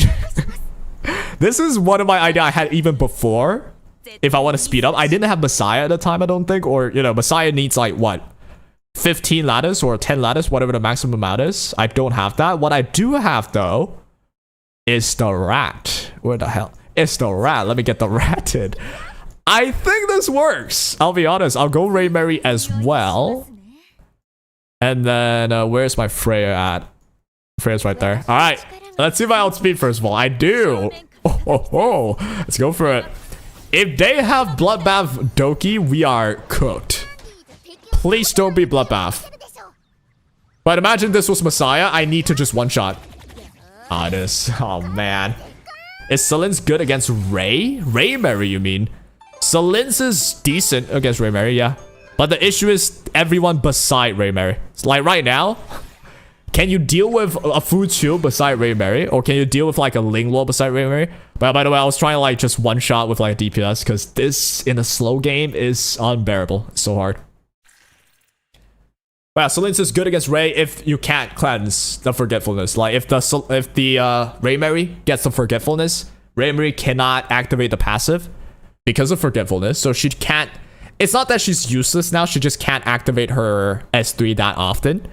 And that is really good for you. But the issue is, look at this team here. They know you're going to try and debuff or control them. They just go Doki Doki. Doki Doki and Reaper Steps on Alicorn, cleanse everything, and then S3. Suddenly your Celin's debuff is just all gone. I just fought a Celin's myself. I think I did have Raymary, don't I? Let me double check. It almost won, I guess, but not really. Let's see. It was this one. Yeah, I had Ray Mary, they banned it, but even if they didn't ban Ray Mary, like, I would just cleanse it off. I have Aya to cleanse off the Forgetfulness, I have a freaking Linglord to cleanse off Forgetfulness, my Aya's built ER, so I can just get rid of Forgetfulness. And suddenly that Sullen's is not usable. So it's dependent on the draft, I would say. If you can use her and there's no cleansing involved, then you will be able to seal off Ray Mary pretty well. Even with Tiamat, a lot of people just like get rid of the cleanser and they put Forgetfulness on Tiamat. Even it's good against Tiamat because Tiamat needs her passive to gain the the stacks that allows her to change. So if you can put on Forgetfulness, she cannot get the stack. She cannot turn into the dragon mode. And you can seal her off like fully that way. Alright, in any case though, I gotta go now. I got a call from my internet provider thingy. I gotta go like settle that. So yeah, I streamed just off of a whim. I wanted to watch the friggin' EWS. Glad for anyone that turned up. Of course, I don't stream too much, so I doubt anyone knows I'm even streaming.